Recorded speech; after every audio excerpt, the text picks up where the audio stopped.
Okay, guys, we are live. So for those listening at home, welcome to the Dungeon Musings YouTube channel. My name is Kevin Madison, and I will be your friendly, what am I going to be? I think I keep forgetting to come up with a name for this. I guess I'm going to be your trade master today, because today we are carrying on with our ongoing campaign, playing Fantasy Flight Games' very cool Rogue Trader RPG.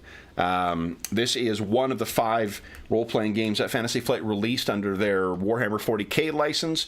It is the basis of what is going to be the upcoming video game from Owlcat Games, and it seems like it is going to be, we'll be seeing a spiritual successor pretty soon now, too, from Cubicle 7 by way of their, what is it called again, the new one? The new... Maledictorum, or... Maledictorum, is that what it's called? That's half of it, right? Oh, Imperium Maledictorum, something like that. Okay, yeah. So, yeah, and with me today is the crew of the Mortis Probati. I'll go the order I've got you guys on the screen here. Why don't you tell us who you are and who you're playing today? First up, I should say as well, for those listening at home, this has been almost 2 months since we've been able to play this. So we are going to do a little bit of catch up. If you are listening through from one session to another, just be understand that we will need a little bit of catch up to remind ourselves what's been happening in the Coronis Expanse since our traders have arrived, our explorers have arrived. First up, though, we have Jeffrey. Hey everybody, I'm Jeff, and I'm playing Alessander. He is the Void Master? I think that's right, yeah. I think that's my title. Nice. Excuse me. Nice. Next up is Sean. Hey, I'm playing Quinili Aquade. He is the rogue trader, and he's ready to go, I think. I'll tell you too, Sean, that in your absence, when we've been playing other games, I've had to go scroll through and grab like illustrations of things, and then every time I see Debango's illustration, I hear Debango! Debango! And last but certainly not least, joining us at an ungodly hour his time is James. Hi there, I'm playing Regius Benetech, the ship's navigator, or Ultramina, I forget, it's been a while. Nice. All right, so then guys, let's maybe go to we'll start off at the old map of the Coronis Expanse, and we can talk about what has happened thus far. This is session 5 of our ongoing game. So we do know, of course, that you are the crew, or the bridge crew at least, of the rogue trader vessel, the Mortis Probati. We know that you have a charter to explore the Coronis Expanse, and our first adventure did take us to Port Wander, where you met with an old agent of the Aquade rogue trader dynasty, and you found something of interest there. Something that wasn't only of interest to you, but of interest to other parties. What was that, guys? Let's see. It had a. It was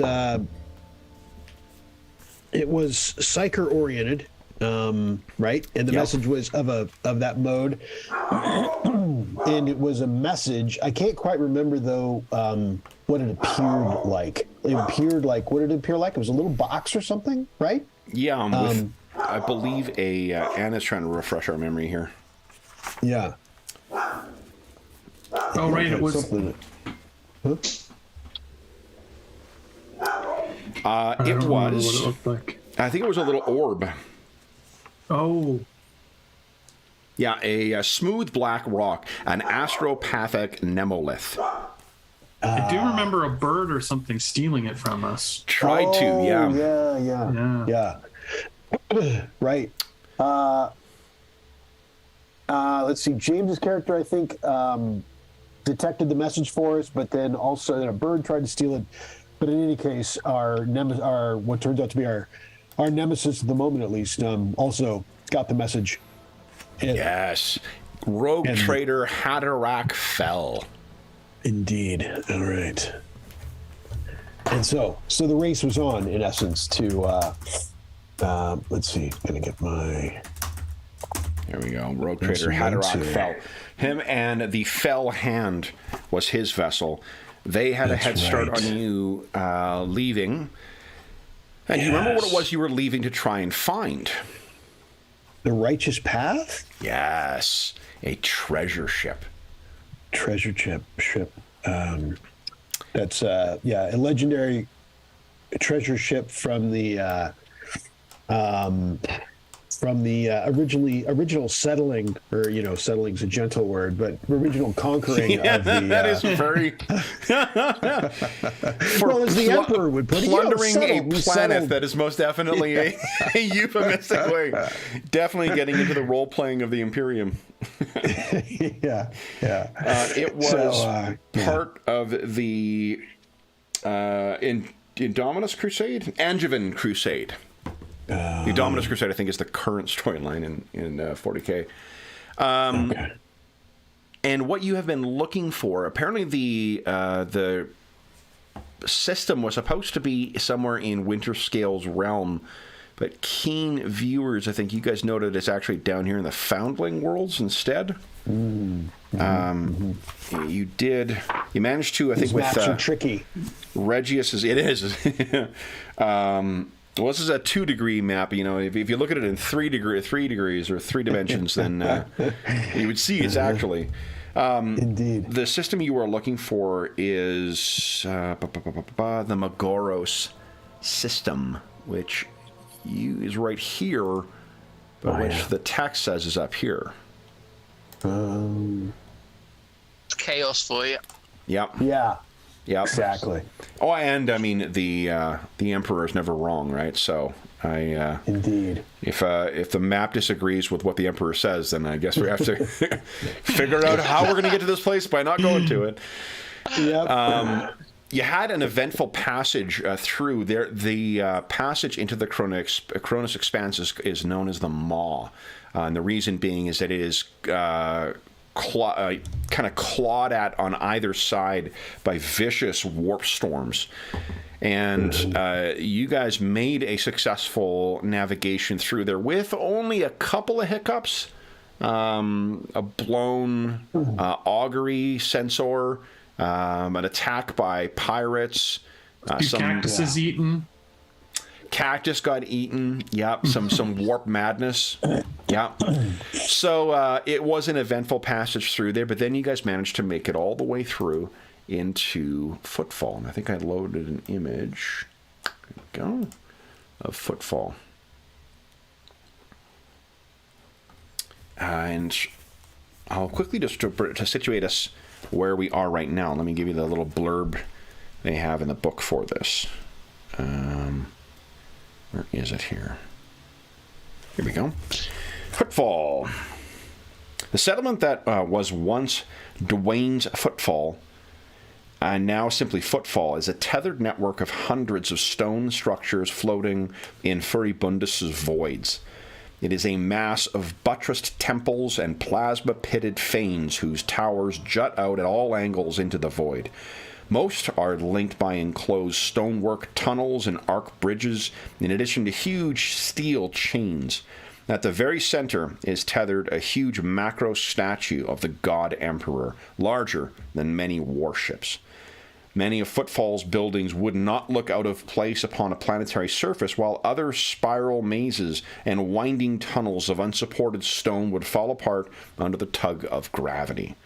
Sections of Footfall have no gravity, and many fluctuating levels of generated gravity. The few structures that have their own stable grav generators are highly desired prizes and are fought over by the most powerful factions, changing hands over the corpses and regrets of their prior occupants with alarming regularity. Over the centuries, since its establishment, Footfall has become a lair of villainy and intrigue. The descendants of its original population of stoneworkers and rogue trader vassals, now far outnumbered by less reputable newcomers. Here, religious fanatics rub shoulders with assassins, spies, fugitives from imperial justice, narco-tribesmen, rowdy crew on furlough, and a wide range of disreputable merchants. Beneath this tumult of lawlessness can be found an even more shadowy world, heretics, cultists, unrestrained criminals, unsanctioned psychers, and worse. And here, 1,000 forms of deadly intrigue can be found, and anything from a starship to a human soul can be bartered in Footfall for a price. It is for precisely these reasons that many great powers and factions from the Calixtus sector maintain secretive agents in Footfall: the Administratum, Battlefleet Calixtus, the great houses of imperial nobility, the disciples of the Dark Gods, the Ministorum, and perhaps even the Holy Ordos of the Inquisition as well. For the rogue traders and their agents, Footfall has many uses beyond those of a simple port. These individuals come to learn about competing interests, find an array of legal services unavailable on Imperial worlds, send forth trusted crew to carouse, gather new recruits to replace those lost to the void, and participate in deadly intrigues to gain an edge in the exploration of the Coronis Expanse.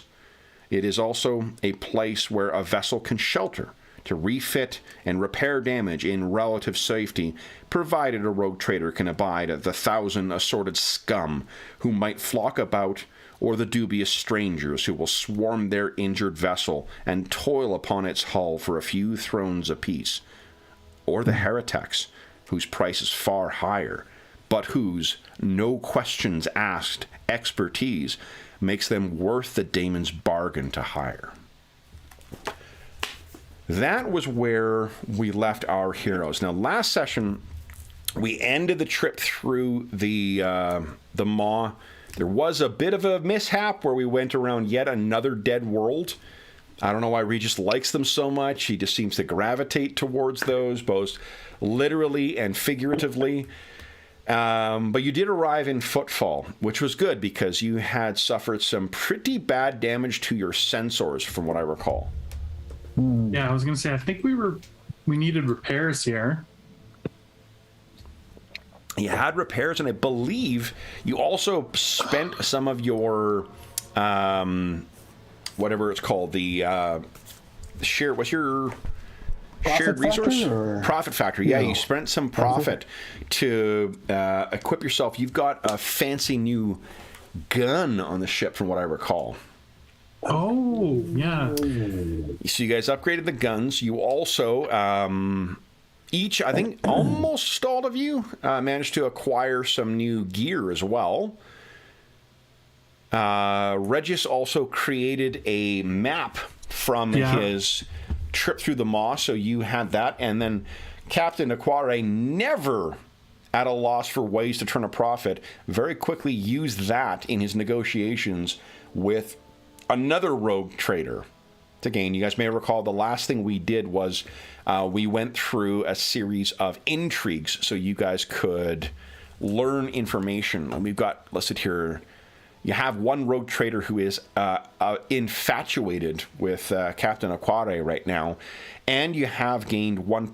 And there still is 1.1 successes left to gain info on the Magoro system, but you did learn all about, I believe you guys have fully learned about, the Haderach Fell's vessel, the Fell Hand. So, let's go to, is there anything else you guys recall from that last session? Did we drop off the set, they were settlers or like... yes, the missionaries. Oh, yeah. Missionaries? Yep. Yeah. Okay. Yep. What else do I remember? Sawyer the Heretic is our connection to Footfall I have typed down. Did anything? Sorry, his name is... I could have made it up. Sawyer... No, I've got that written down here. So you had the heretic named Sawyer. Yeah, what do you remember what that was in relation to? I don't. I just have written down Sawyer the Heretic is our connection at Footfall. Okay. Oh, we were delivering something for a guy from the other place outside the Maw. There's that, yeah. Yeah, that was part of your task. I think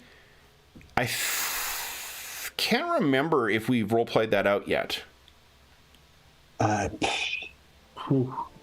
I remember talking about who we want to bring. Like, you know, we made the usual jokes of, should we bring 10,000 armsmen? You know? Yeah. And I think you guys were also suggesting that now, you know, having the seneschal would certainly be of help right now. Oh yeah. Yeah. So I mean, because I seem to recall we did bring, like, I don't know, a couple armsmen, or, you know, some kind of typical little captain's retinue. But did we stop there? Like, did we? I don't know if we actually did it. I don't. What I remember from the last, and I sort of skipped to midway through just so I would watch the last half of the session. And what I recall seeing was, I was after the repairs were made to the ship, and then we kind of got into this negotiation thing immediately. And so I honestly don't remember whether or not we role-played that out or not. I know we did with the... So let's assume we didn't. That'll give us something to do today. And we also need to finish or complete this intrigue challenge, because you are still a little ways off from completing this. Now, hold on. The backgrounds, where is the extended? I think that's actually out of... the core book. Dawn. Okay. I have topped up everybody's fate points, so just remember, you get those back at the start of every session, so I expect to see none left by the end. We try. Yeah. Empty pockets is what we want to see. Let's see here. Why do my eyes keep going to the insanity section? I don't know. We did have to make a roll for somebody, a corruption roll for someone. Oh yeah, wow. Yeah, we did that already, I believe. That's a correct. Yes, I got to review this, but yes, I'm pretty sure you're right. Because you had reminded me at the end of the previous session. Yeah. Oh, here we go. Yeah. Exploration. There it is. Exploration challenges. Love it. Oh, inexplicable blackouts. Is that the one? Yes. Yeah. That is what's happened to our captain. I'm sure no ill will come from that. Well, already, you know, we did where I found myself, you know, in the ship without my pants on or something strange. Yeah, and you opened up that one panel. That's right. I remember that now. Yeah, you're standing, you know, as the God Emperor made you. Before the open panel, without recollection, and someone's tools on your hands that had blood on them. Let's see. Better to be the rogue trader than to run into the rogue trader if you're going to be missing your pants. You know, at the. I tell you, I have. I got word, not this past week, but the week before that. Because Cubicle 7 sends you a kind of like, hey, keep an eye out for this in the mail thing when it's coming. Up in Arms, I heard at the beginning of the year, is in the mail. I can't tell you how fucking antsy I've been for every time the mailman comes this past week, and it's still not here yet. I'm really excited for that. That product. My goodness. Okay. I hear you. Mm-hmm. So then, guys, we'll start once again at the start fresh here with our exploration or investigation combo thing here. All you need right now is 1.1 degrees of success to complete gaining information on the Magoros system, the system where this this thing is supposed to be. Is it? Yeah, it's info in it. I believe it's a map you're looking for as well. Or did you purchase a map to the Magoro system already? Let me check. I think James, you did. I think we already. did. Yeah, I think so. Let me look at my list of bits and bobs, because we had a sure. role play. I've got a whole bunch right? of maps now. We had which? Was that through a scene? That was through its own scene? Or? I think because you guys had already made use of all of the one acquisition roll that you could make, so we let Regis, I think, role play that out. But I know you did get one. I've got a map of Footfall to Jerizol and a map of Footfall to Magoros. Nice. Cool. Okay. And I think you got a map through the Maw as well. And a map through the Maw, a good one as well. Okay. Nice. Oh, yeah, right, because it has a different quality. Okay, so then, we can do this in any order. This is going to be challenging, so it's just going to be a regular... it is part of Winterscale's realm, and Winterscale's realm, while it's quite explored, there's hundreds, if not thousands, of systems in there. So it's some of them, like, they've been flagged and then completely forgotten about. So because you're trying to learn something of interest, that's what makes it challenging. You can use, as a reminder, a wide variety of skills in this. Because this is sort of an abstracted role-playing encounter, you can choose to use... I think Quinelli was using Charm last time. I think Regis was using Navigator lore. And I think Alessandra was using some other kind of lore, if I recall. A reminder as well that fate points can be spent to, I believe, get a +10 to your skill before you roll. Oh yeah, and as a reminder is that those handy eyes on the character sheet give nice information. Yep. For this is an incredible character sheet. It is. It makes me doubly excited to see what the Death Watch sheet will do. Oh. There's a lot of rules to that game, but they're pretty awesome. So. Yeah. All right, then, guys, who are you thinking of approaching? I think let's for the sake of ease and not trying to remember who things were, let's say you've exhausted the last round of contact. So you guys are going to suggest who you think you're going to follow up with. You're going to go to some dive bars where, crew members are known to congregate. Or are you going to try and contact the Ministorum or the Administratum contacts, try and gain more official information from there? You're very close to having a full picture right now. You really only need 1.1 degrees of success to conclude this. What are you thinking, guys? Will you follow up with the heretics? See what wild paths they followed? Did I already try Rogue Traders? Are we... Yeah. I did, right? That was our last one. Hi, just making sure. Anna says hi. Oh, what's up, Anna? Okay. What's everybody? Anybody have any anything hot? Let's see. Yeah, because I think I've done my navigators digging around. I guess. Well, yeah. I mean, I could go to a bar. If we haven't tried that yet, I mean, it's a real classic fantasy trope trick. And Quinili and Regius are decadent as well, so I think we've both got that thing. We're immune to booze.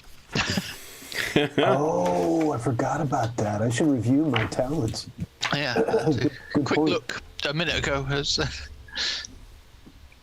that would kind of fit us to go and to debauch ourselves in some bar. Okay. Well, Okay. Then it's decided. So then I think this is actually going to be, if that's the approach, it will be a little bit tougher because there are people who are less likely to know about it. You're more likely to chance upon some information there. So we'll make it difficult at -10. But go ahead and give us whoever wants to start their dice rolling here. What are you thinking? Charm, Captain Aquati? Charm is Quinili's strong. Okay. That's good. So give us a charm and remember, you can spend fate if you like. Let's see. So fate. Right. +10 in advance or a reroll afterwards, right? Mm-hmm. Let's let it fly. We'll see what happens. Mm-hmm. Yeah, let's see what this bar is like. Okay. There you go. All So right. we need to. I forgot what the form was for this. So there's no. We need a -10 on that. I did not get a -10. Well, I mean, -10 will still make it a 2.3 okay. degree success. Yeah, still okay, but I just want to make sure we. So you find someone who has extensive knowledge on the Magaro system. So let me tell you a little bit about it. I feel like I've probably bought some rounds, like, ring the bell. Yeah. There is also, so let's see here, that would be... Maybe I purposefully, I noticed the sign and put my, in error, but on purpose, left my hat on the bar. You know how they have the Navy movies where they have these rules. Yeah. So maybe let's see, God, what would it be? What's a good rogue trader? Well, it wouldn't if it's not a rogue trader bar, but like a good flyers bar. I think it's probably a little bit more decadent than just simply a bar. Right. Okay, gotcha. Yeah. Maybe leave your weapon on the bar. That feels a little, that's a little more, yeah. Okay. So I go, because, I've got a pretty sweet weapon. So probably maybe I put it up there so people can see it. But and I also have a feeling, whether it's true or not, that, it tends to break the ruls. Like, come on. And then they go, and then you go around. Or I'm just making this up, but you know what I mean. Yeah. No, so I think it's, I mean, they're having a place that would appeal to sort of those ancient quasi-nautical traditions would definitely be, a place that would see some attention from here. Yeah. And what you pick up is the last sort of bit of information you need to put together an understanding of the Magoro system. What you guys know now, what to expect is that within the Magoro system, there is a central star known as the Magoro star or the flickering eye. It is described to you as a rotting solar carcass. It is the in the aeon-long process of bleeding its life out into the void. Once a powerful, bright star that nurtured the worlds of Magoros, time has robbed its grandeur and reduced it to a stuttering pulsar. Around there are 3 other main celestial bodies and then one other celestial kind of not object but feature. The 3 celestial bodies are Magoros Minor, which is a sun-scorched world closest to the star. There is Magoros Prime, a dust-choked graveyard, and Magoros Secundus, an icy jungle moon covered in frozen towers and cloaked in toxic fog. Around the system as well, there is the Shard Halo, a vast asteroid field billions of kilometers in length scattered across the outer reaches of the system, hidden, with all sorts of hidden secrets in it. That is what is in what you know of Magoros. There is the sun-scorched world. There is the graveyard world, which should appeal to Regius's exactly. I was just thinking, sounds great.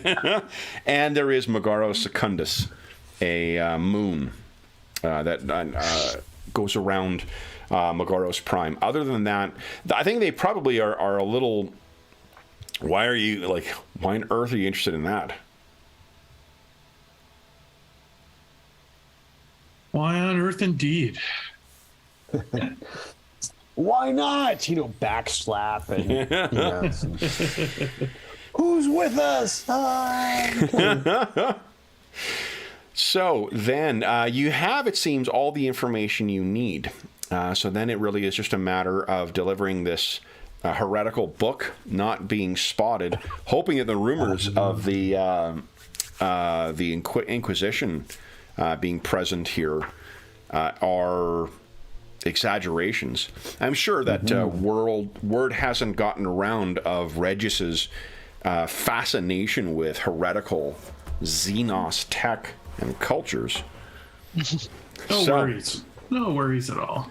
Tell me about what the strategy is that you guys have for dropping off this book. It'll be in one of sort of the Warren. I'm picturing there's like one of the place that has really shitty gravity. It's one of those things. It's effectively kind of like a hive city, but within an asteroid. Now I remember. Is this the stuff which we were bringing for my contact in Yes, there was the guy at. Because isn't that how I got my map? Isn't that how I got my map of Megaro's system? Oh, did you get the map from dropping off with that heretic? Yeah, I think Is it? I Okay. got it from. Well, we can go again. That kind of rings a bell, yeah. We can always go again. No, that works. Let's go back. Need. Let's go back. You guys will already have plenty of ways to get into Let's trouble. check if the Inquisition's here. Come on. You guys still have yet, in order to get to the Megaro system, you're going to have to do another trip through the warp. So we already got plenty of fun ahead. Oh, yeah. Fair enough. So, stupid warp. What are you guys thinking? Is there anything else you wish to do in Footfall before you depart for the Megaro system? Need another cactus, Elisander? I don't think I probably don't know about that, do I? I don't. Did I ever? Well, there's like some inklings of it, but it's not been fully discovered yet. Okay. We've already done some equipment, right? So we've gotten that. And the ship. What was the ship? I believe the ship is fully repaired now. So it's got all its hull points back. Okay. Can't remember if they're called that, but you know what I mean? Yeah. Okay. Yeah, I think you guys are otherwise ready to head out, unless there is anything else you wish to. Do you guys remember any little tasks? No, I think we're good. I think that's kind of what we accomplished last time, because we got, we've got some upgrades, we got the stuff done, the ship fixed. Yeah. I think we're more or less ready to roll out. Okay. Okay. You still have to try and find the what do you call it? Did everyone spend their XP from last time as well? I think you guys usually do right afterwards. Yeah, I did. Yeah. Are you guys tier 2 yet? Or am I thinking we're of a really different? close, but not. Yeah, let me see. Oh yeah, I've got it open. Last time the time that we thought we could spend the next level but couldn't because remember James, you put that note, you posted that note that maybe that wasn't last session, but I'm thinking it might have been where I felt like I could spend the next round or next level, but we actually had to already spent that. Right. I think we've got to have spent 7,000. We've got to have spent 7,000. Yeah, you have to We've spend got 7,000, but yeah. And how much have you spent thus far? 69, right? 69.50 I have. Oh, I've got 50 left. Good point. I'm at 68. Okay, so then this will be the next round of XP you get from today. Will be what a way to start off a new year, guys. Yeah, new year, new tier. Graduation. Love it. Yeah. Okay. Yeah. Or rank in this game, not tier. Okay, Rank, so then, well, fortunately, most of the mistakes I make with the other D100 games are the way things work in this game, so it'll work out just fine. Alrighty, then, guys, let's move back to the dreaded ship. Yeah, your cursed ship and whatever secrets it holds. Oh, yeah, so there was also the vision of that bizarre Eldar vessel that we ended. Someone told you a story about that. The Whisper of Anaris, I believe, is the name. And you recognize that Captain Aquare as that vessel you saw looming above you in one of your first trips into the Maw. And how did I come across that? Was that because of my blackout, or was that something else? That was during one of the this is well before that. This is the hallucination you had when you one of your first jumps into the warp. I think you found yourself floating on your own, and there was a strange Eldar vessel that you saw out there, as if you yourself were drifting out in the void. And you were certain it saw you, but what was described to you last session by one of the rogue traders is a vessel that seems strangely familiar to you.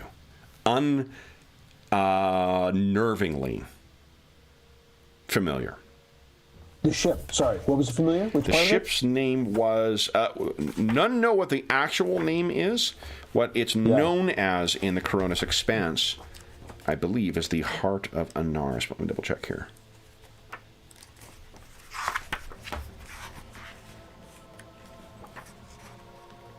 It is.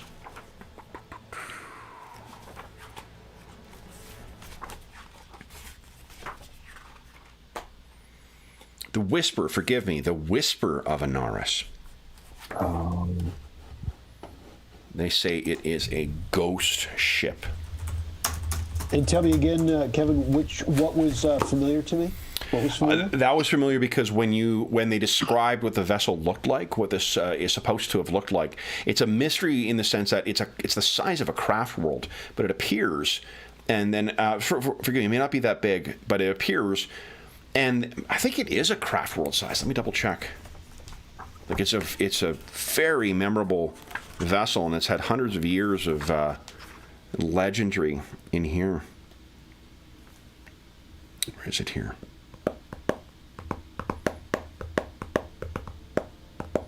Okay, it's not a craft world, but it's a huge Eclipse-class cruiser. The story you heard, the spectral ship has reaved the expanse for centuries, its appearance considered a portent of unholy calamity.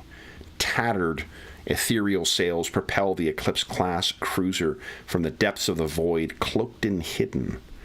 On some planets, the sighting of the Whisper of Anaris in local space is enough to kick off a frenzy of prayer and sacrifice to drive the ghost ship away.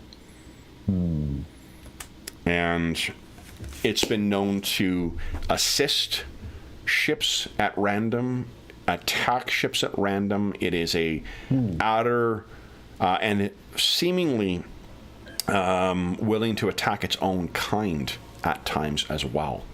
So it is an utter mystery. And the only reason it it stood out to you is because of the distinctiveness of that vision. You've never had an experience like that before in all your years traveling the navigating the winds of the warp. And yet, your first thing you saw going into the expanse was this very same ghost vessel. So, I'm sure doesn't mean anything ill portending for you. Sure, it'll all work out. Yeah. No question. Okay, then, guys, we need to plan a trip here. So we're back on the ship. First thing is first. Now you have a map. Is it a good map or is it just a map? I have a map plus 20. Plus 20 with to get to what do you call it? Coronis. Oh no. Where am I? It's not the. Cause I know Megaros. To Megaros? Yeah, my map gets me to Megaros plus 20. Plus 20. Okay. Nice. Okay. Oh yeah, detailed charts give you plus 20. Charts you made yourself a further plus 10. It's pretty good. Ooh. All right, so then, first thing we need to do is divine. Oh, I need to tell you what the trip is going to be like, and duration. Okay. Oh boy, that ain't good. I mean, I'm sure it'll be fine. Okay. We trusted Regius.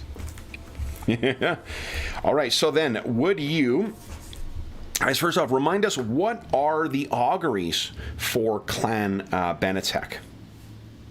What is it that you do to? Oh yeah, I retreat into my room, as I remember. Yeah. Get into my trance in private. Nobody else is ever around. And then, what do you do while in there? Do you scream out prophecies of the ship's fate in a guttural tongue that can only be translated? An example. I'm trying to remember what it was. You could remake it up and just lie to us. I wouldn't even remember at this point. So.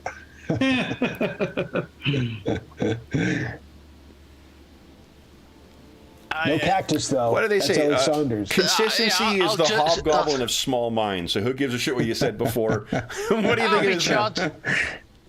I'll be chanting some of the histories of House Benetech, I think. Okay, as you're chanting, or as you're meditating, that sounds like a good enough excuse to give you a plus 10 to the divining the auguries check. Would you give us a challenging senescence check there, Regis, at a plus 30 in total?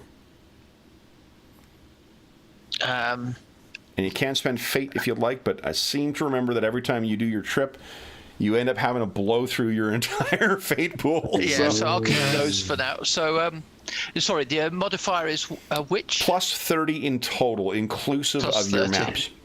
Cool. Okay, 2.1, pretty good. This has never gone well for us. All right. The auguries are good. You can confidently tell the captain to give order for the translation.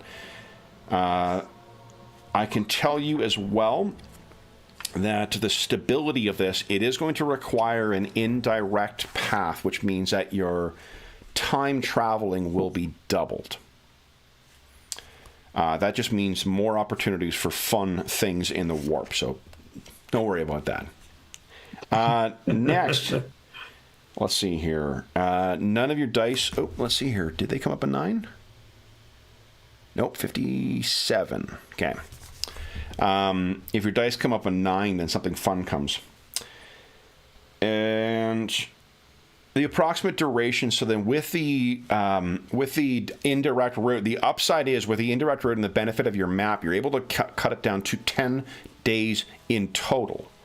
Aha. So, but that is just the planning. Your navigation may cut that down even further. You may recall you were quite good at that last time. Next thing is the translation. Once the captain has issued the order to translate into the warp, the ship's void masters relay the command to those work crews responsible for bringing the warp engines to life.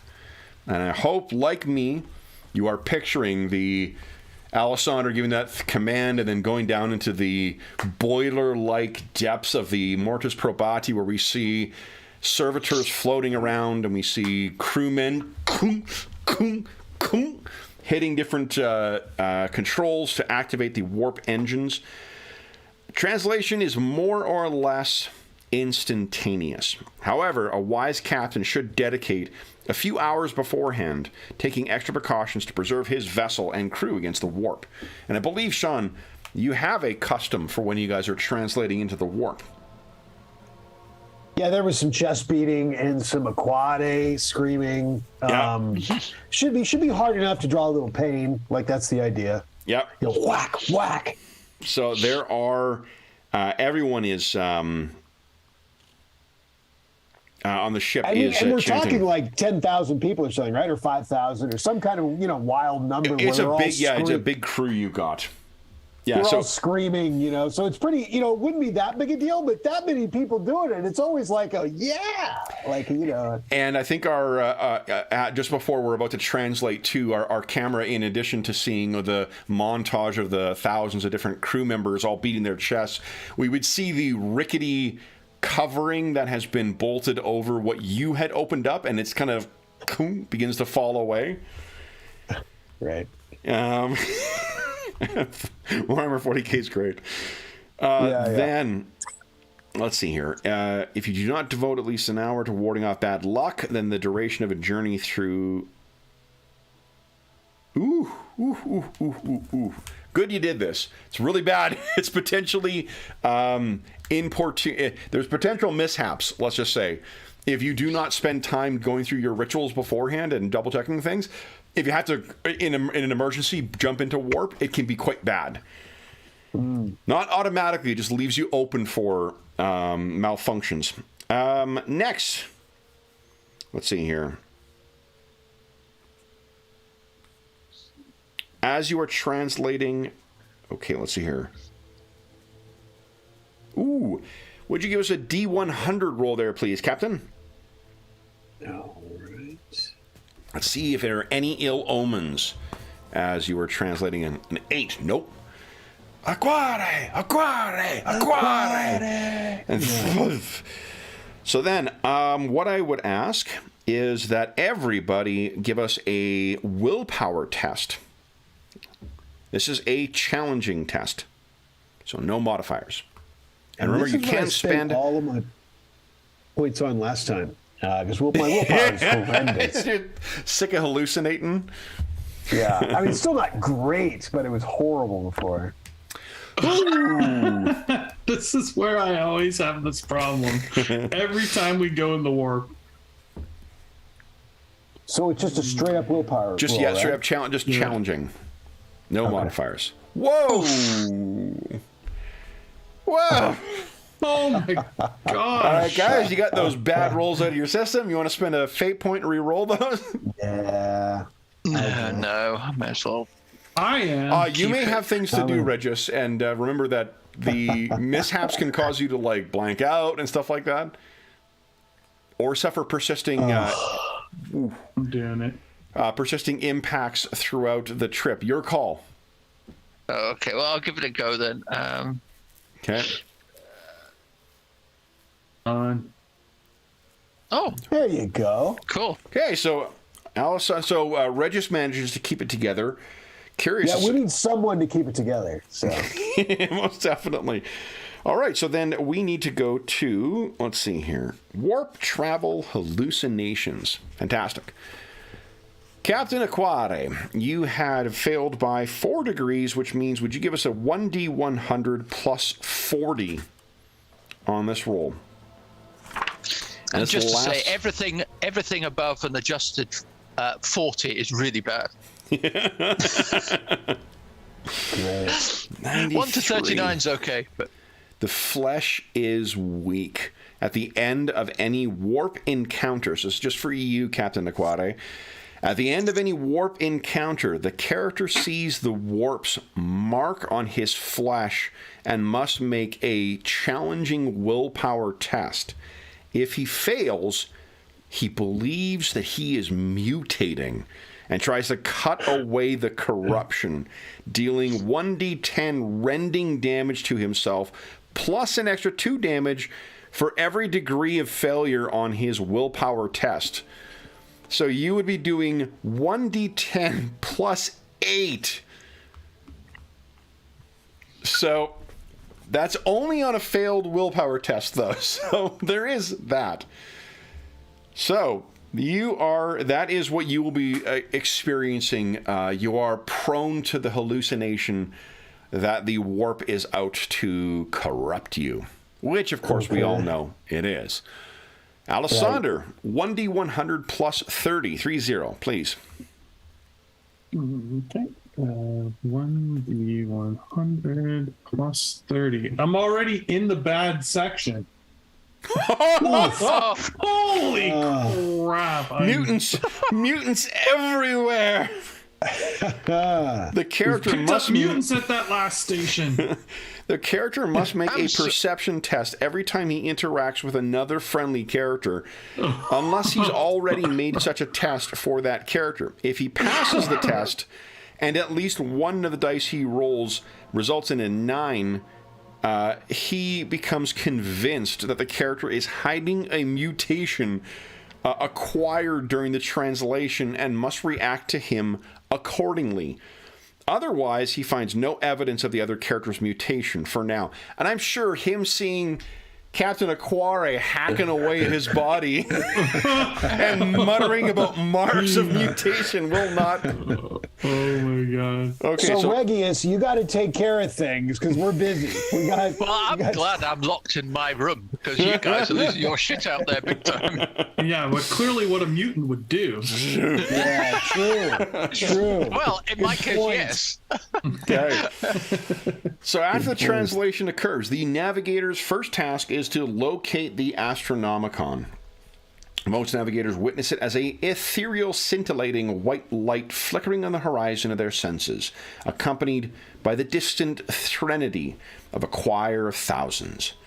The clearer the Astronomicon, the brighter the light and the louder the choir. So, would you give us a routine plus 20 senescence check, please?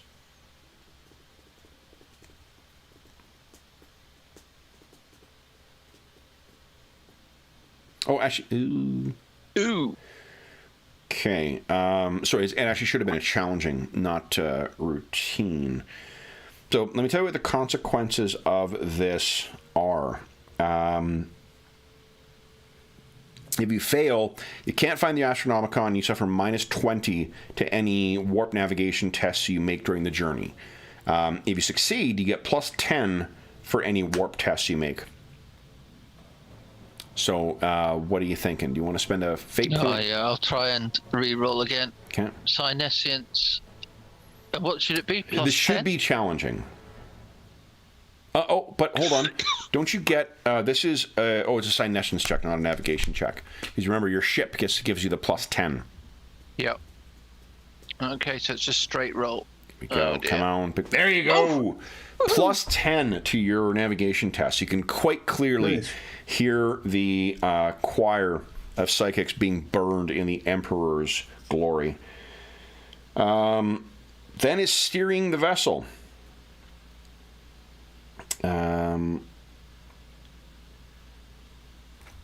So, navigation. All right, now we're going to determine the actual duration of the voyage. This is a challenging navigation test. You gain +20 for your detailed charts, and you gain +10 from your sensing the Astronomicon, and you gain +10 because of the Mortis Probati. So that's a total of +40, 40. That's warp navigation, right? That is warp navigation. Yes, please.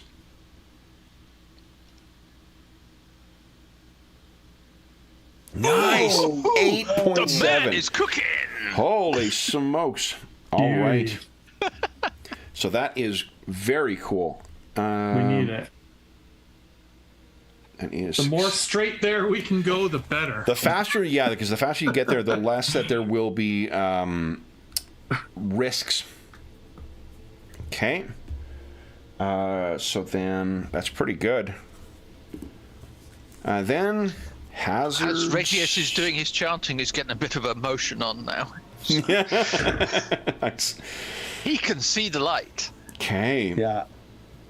So we can picture the Mortis Probati moving through the swirling and twisting chaos that is the warp. Then we get to roll. Jeffrey, you're the navigator.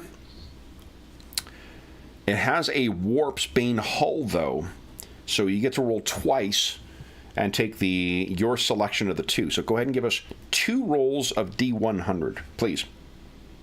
Oh, just straight D100? Straight D100, yeah. Okay. These are the... Let's roll 2 D100s. Okay, so 33 or 30. Our choice of 30 or 33. They're actually 2 different results, though. So here is one. One,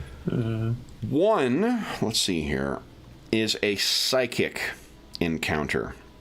If it manifests, it will involve further potential hallucinations to the crew.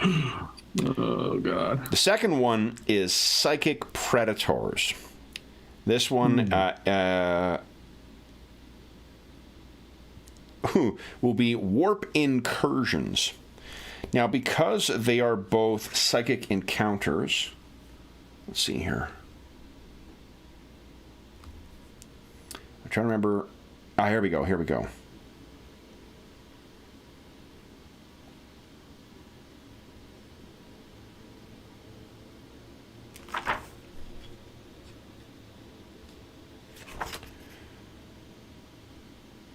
So when a navigator faces a psychic encounter, we roll on the trials of the soul to see what he must endure.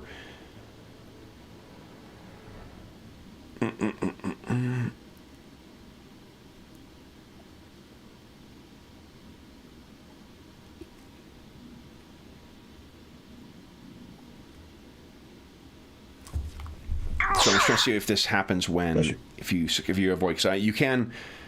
Let's see here. Detect oncoming.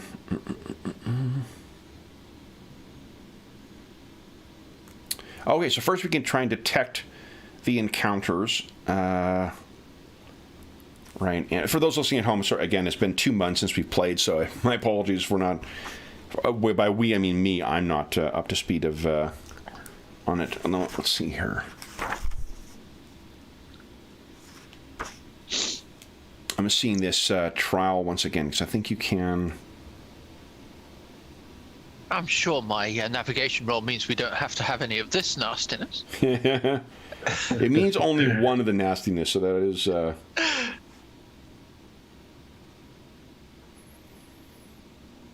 Okay.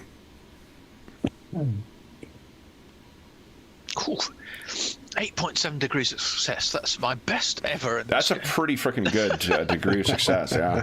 You will be talking about that for years. Oh, I will, yes, yeah. It was outstanding. That's what's going to drive you to yet more drinks in an expo.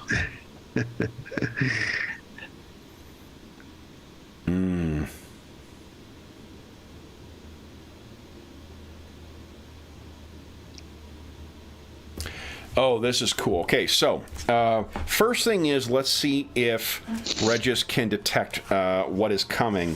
Then you can decide which of these two things, whether, because forgive me, remember there are psychic encounters that you run into through the warp, and they're physical encounters. Both of those can be avoided, but they involve different things. Physical, if you detect it and you can then try and avoid it, is a matter of like steering clear of the stuff to avoid whatever is going to happen. Psychic requires you to undergo a trial of the soul.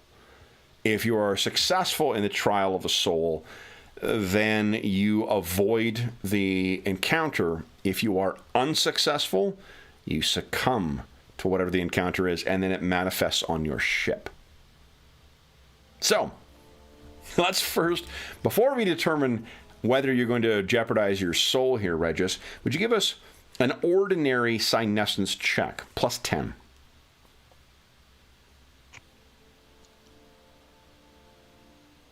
Ooh.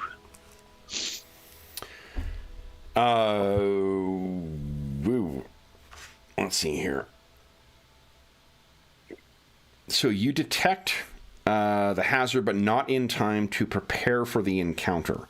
If you fail the test by 2 or more degrees, which you did not, you are unaware of the danger until it is too late.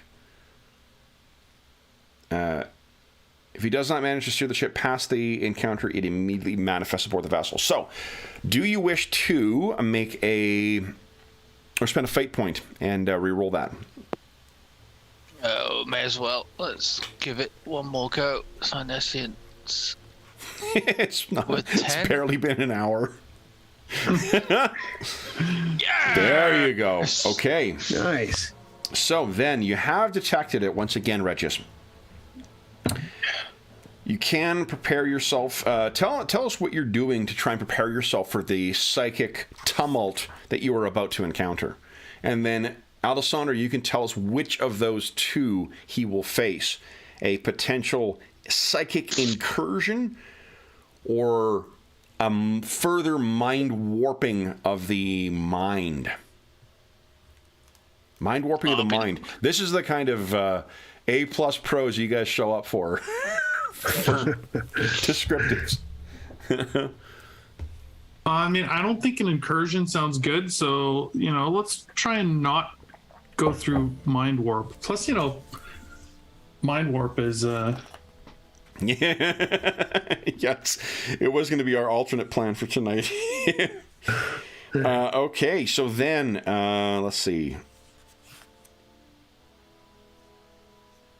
So there is, your Gellerfield is fully operational. So you would get, if you get through, you're still going to get a plus 30 to your willpower check, even if Regis fails. So Regis, will you undergo a trial of the soul to try and avoid what you can see is a mind-shredding reef? Will not damage the vessel itself, but will most definitely task the fragile minds of all those aboard the Mortis Probati. Yep, I guess I need to give this a go. Okay. Would you give us a D100 roll, please? You got it.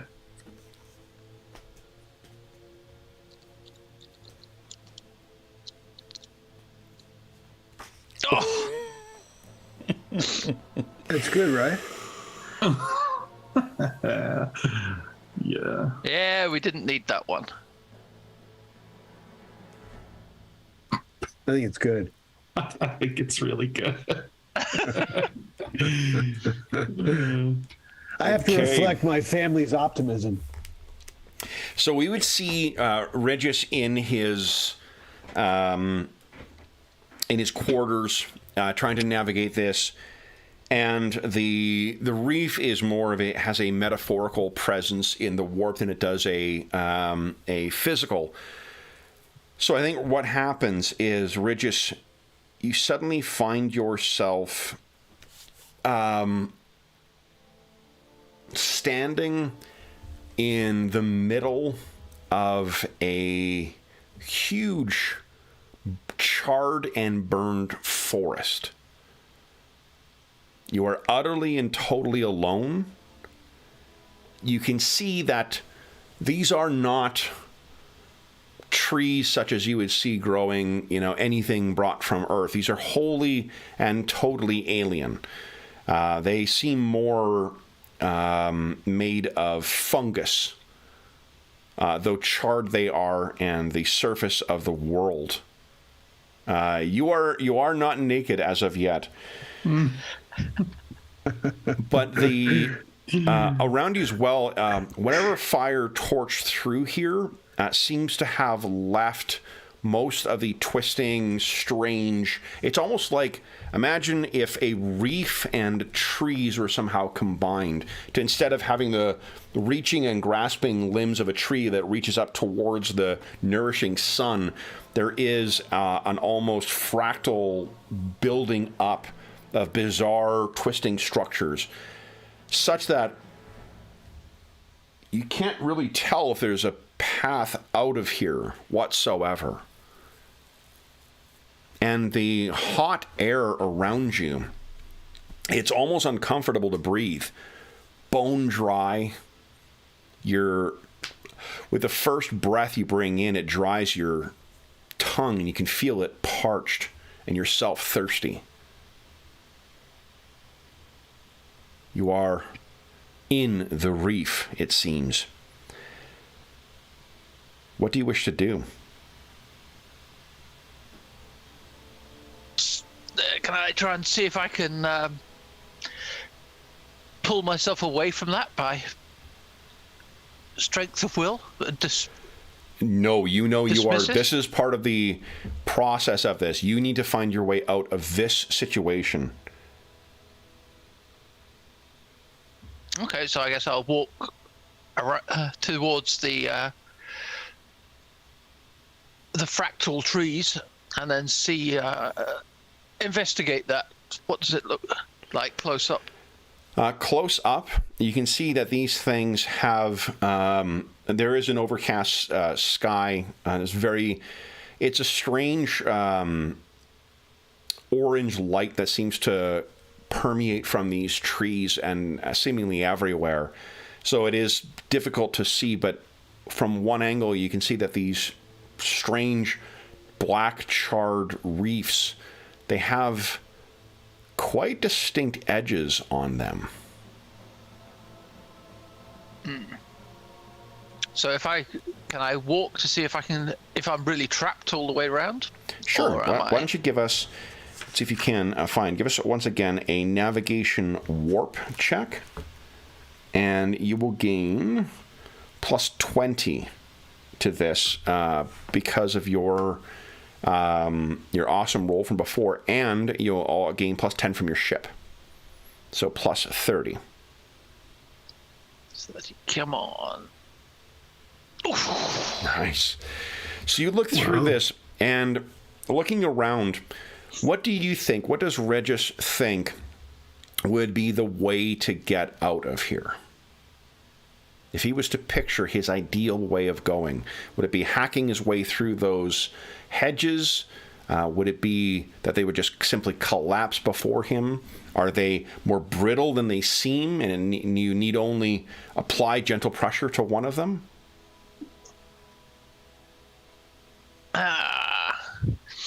Let's see. Yes, I think I'd start reaching out and grab an element and crack it, and then I find that it's more fragile than I thought, and I can just crack my way through. So you're throwing pushing the your way shards aside. And what you find is it gets thicker and more dense as you're moving your way along. But then you reach the edge of this where there seems to be a almost like a solid, like a wall, like a hedge wall you'd see in a hedge maze. And you push through that stuff. And beyond is once again what we would see outside of the ship. Swirling madness of purples and blues twisting in the warp. Ooh.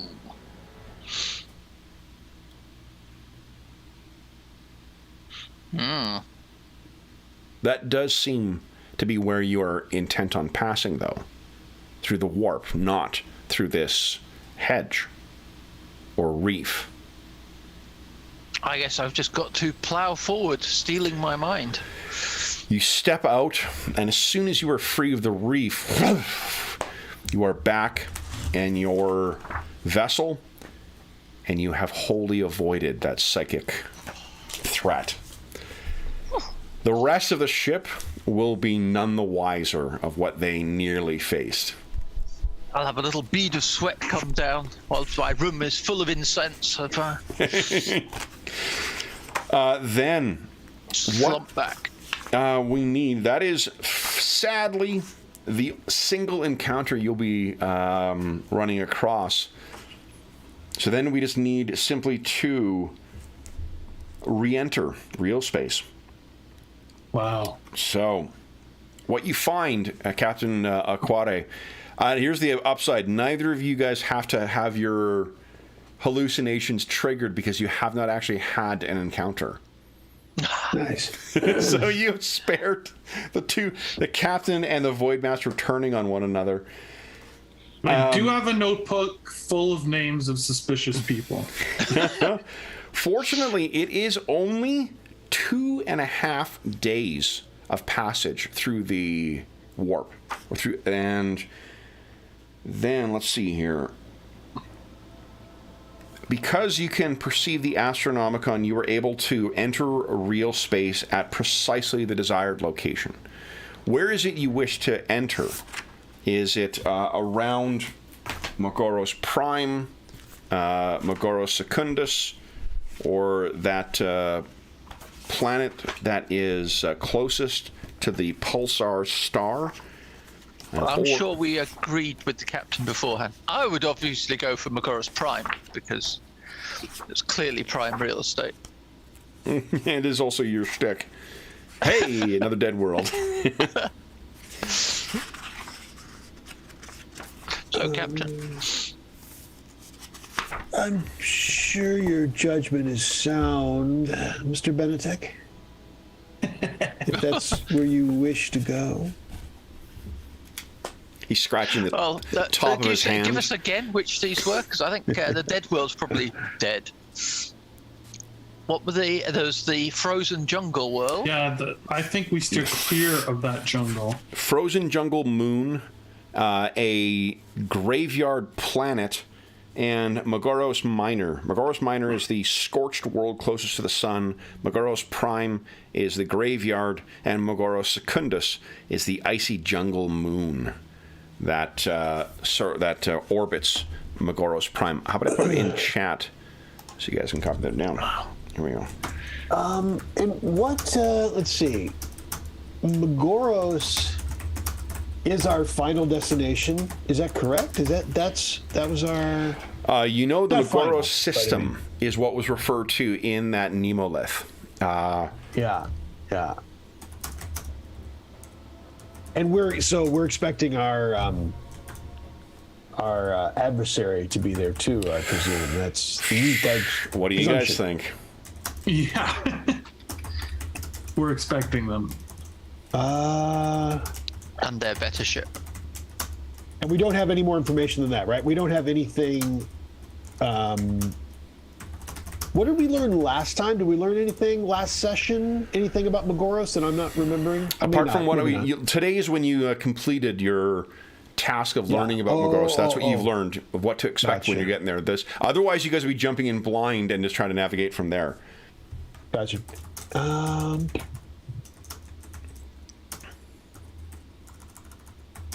You guys have any no strong instincts then? I'd go for prime, maybe. If we're looking to see that there's maybe it is maybe prime. some I mean, ruins left on that graveyard world.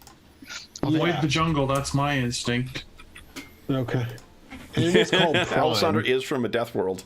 Yeah, a jungle death world. He doesn't really want to go back to that kind of crap, especially a frozen one. That sounds horrible. How can you make a jungle better? Fill it with toxic fog and drop the temperature. Yeah. Well, it is called prime, and we're nothing but prime. So let's head there. So the Mortis Probati drops out of drops out of warp. It re-enters real space, and you can hear a cheer from the vessel. Yeah. Oh, but actually, hold on. We need something from the helmsman. Alessandra. Oh, yes.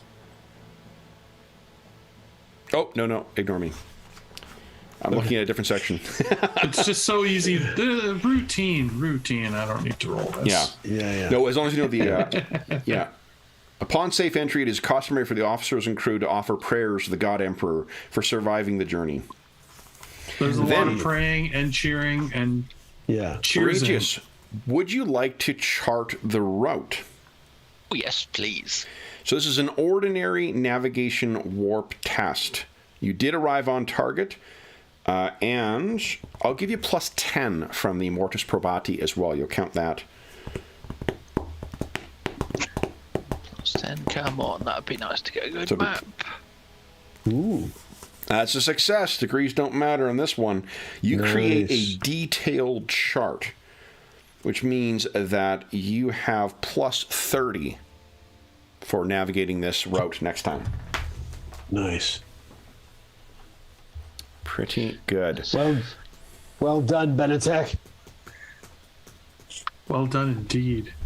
Okay.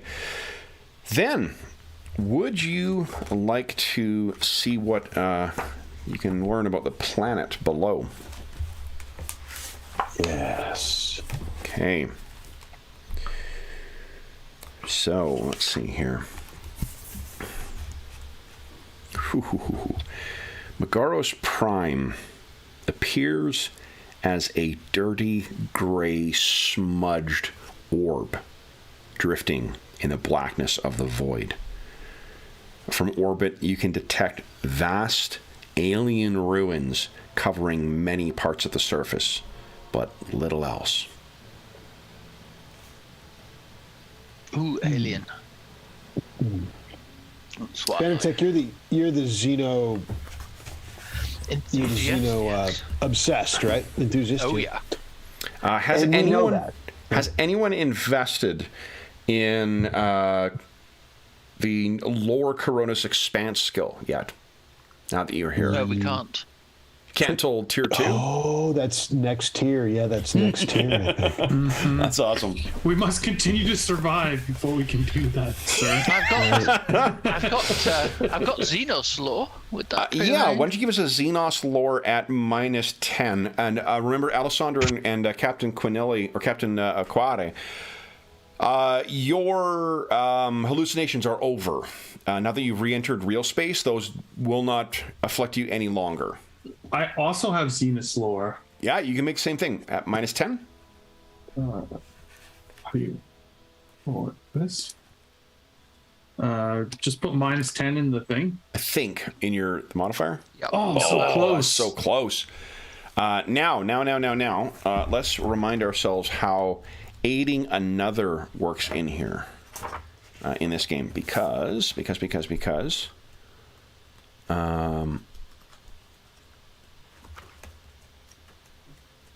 I challenge anyone to say that and not immediately get songs from the Wizard of Oz caught in their head. I absolutely did. Because of the wonderful things it does. I know. It's like Will always phrases when his character gets caught in like a trap or entanglement or whatever else. He always says he wants to break free, and it immediately gets Queen stuck in my head. I mean, there's worse things that have stuck in your head, most certainly. While I'm looking this up too, I'll say I'm not sure if you guys watched the first episode of The Last of Us, but it ends with a fucking awesome Depeche Mode song. And I am... Yeah, I watched it just a few hours ago. Oh, nice. Yeah, Wake me up before you go as well. Yeah, Wham! I'm a little less fan of it. I've been a Depeche Mode fan since I was a teenager. Yeah. I love Depeche. Okay.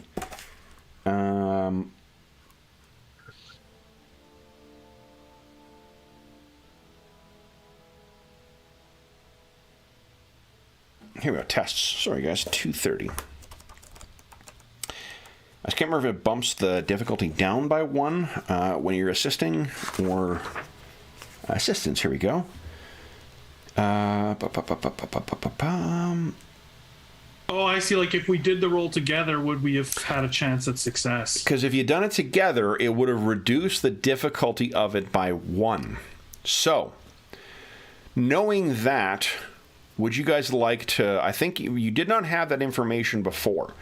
So what that would mean is that if only one of you rolled and the two of you were comparing notes, you do need to be trained in it in order to assist.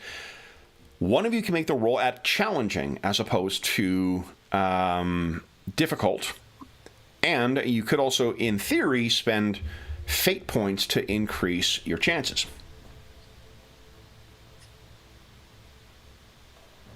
Yeah, so, I think so. Let's do that. So then who would like to make the roll? Who's got a better chance of succeeding there? Or who's feeling more lucky and more replete? Well, Xenolore is more his thing. Like, I have knowledge, but he's really into it. It's like, so yeah. I think I would be assisting him. Like, I would be throwing my 2 cents in here and there. I will say that Regis is down to 1 fate point at present. Oh, so I can't spend mine... Not for him, no. Right. So maybe you go for it. Maybe I'm feeling a bit drained. So. Sure. I'll give you some advice. Burned reef trees in his sleep too. Okay, so if I spend a fate point, then it's plus 10. Yep. And so the total is plus 10, right? Because the total plus 10. Yep, because the help. What's your score? 55. Oh, in that case, you should do it anyway. Yep. So 55, and then... That's pretty solid. Okay, here we go. And with 10 bonus, it's got a chance. You could spend a fate point to re-roll that if you'd like. You'd still get the same modifiers. Yeah, let's do it. I'll go down to 1. I'll save the last one for dire circumstances. Okay. We want knowledge. Come on, game. Give me a good roll. No! Critical fail! This game should just be reversed. We rolled so high today. Like, everything's 100. Well, that's not true. So, James got that 8 point whatever degree of success earlier. Yeah. So, oh my goodness. So I think what we'll do actually, as you're looking at this, I think you're looking at those ruins. You can picture you guys are studying them somewhere. And Alessander, would you give us a willpower check, please, or test in this game? And this will just be challenging. You clearly had an insight here. It is an inaccurate insight. So, I'm going to go once again to the rules for fear. I think the idea, even like, if you think of, what do you call it? You know what, like William Shatner's reaction to being in orbit was existential terror? That seems to be sort of what maybe you're going through right now. Like, imagine that you've navigated arguably the most clearly the most inhospitable space you possibly could by entering the warp. You've done this 3 times, venturing out into this wild and unknown area. And where have you arrived around? The 3rd dead planet. Yeah. This entire region brings nothing but death, if you're lucky. And in this case, utter genocide and total annihilation of an entire planet.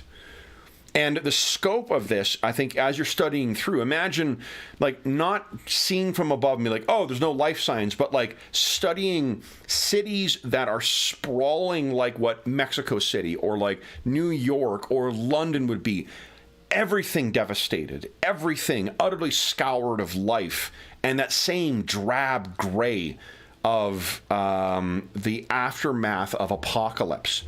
And you're seeing views on this over and over and over. There must have been billions that died here, Alessandra, and you can still feel that strange pulsing quality in the background of the flickering star. All of this is weighing down on you, such that...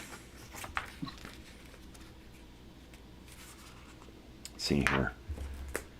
I'd like to be anywhere else in the world. Would you give us right now a D100 roll, please? Uh-oh. Random tables in our 40K games, never good. Never good. No, I'm going to roll a 7. 56. Reeling with shock, you back away from the thing that confronts you. You gain 1 insanity point. What is your total for insanity points right now? Which tab is that on? It's talents. Talents? Okay. At the bottom. At the bottom. I have 4 insanity points. Okay. 10 is the threshold. Oh, sorry, I have 5 now. Sorry, it went from 4 to 5. Okay. Yeah, you're good. You're good. So Wow. so I think Good. as you're looking this over and trying just to make sense of this stuff, and you're seeing this in detail, Alessandra, why don't you tell us what's going through your mind right now?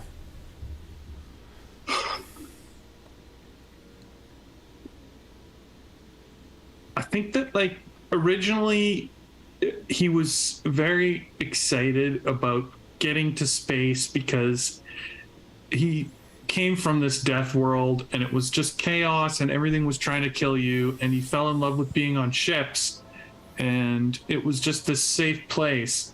But I imagine that he probably wasn't on ships that were traveling through the warp so often. Like, it was much more, because he's a pilot and he's flying and he's doing that, like, where he's in control of the ship. And I think this combination of, like you said, just arriving in this section with all these dead worlds and the constant pull of the warp, like every time we go to the warp, he's having problems. He is becoming more paranoid. His mind is stretching. So I think he's just like, he's almost like imagining, like, I should become like a little, I don't know if there's like fighter planes, like a fighter pilot or something, like, or like find a nice space station to live in somewhere that is not here. Like, this is not going well. The 40K Food equivalent of a delivery. cabbie.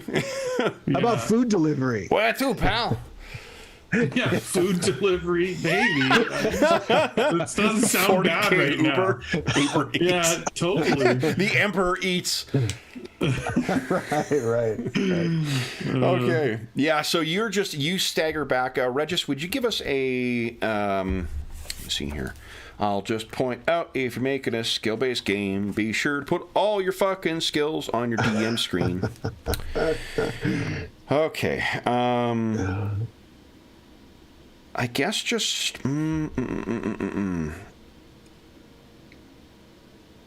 Does scrutiny, is that the insight kind of role or skill in this game?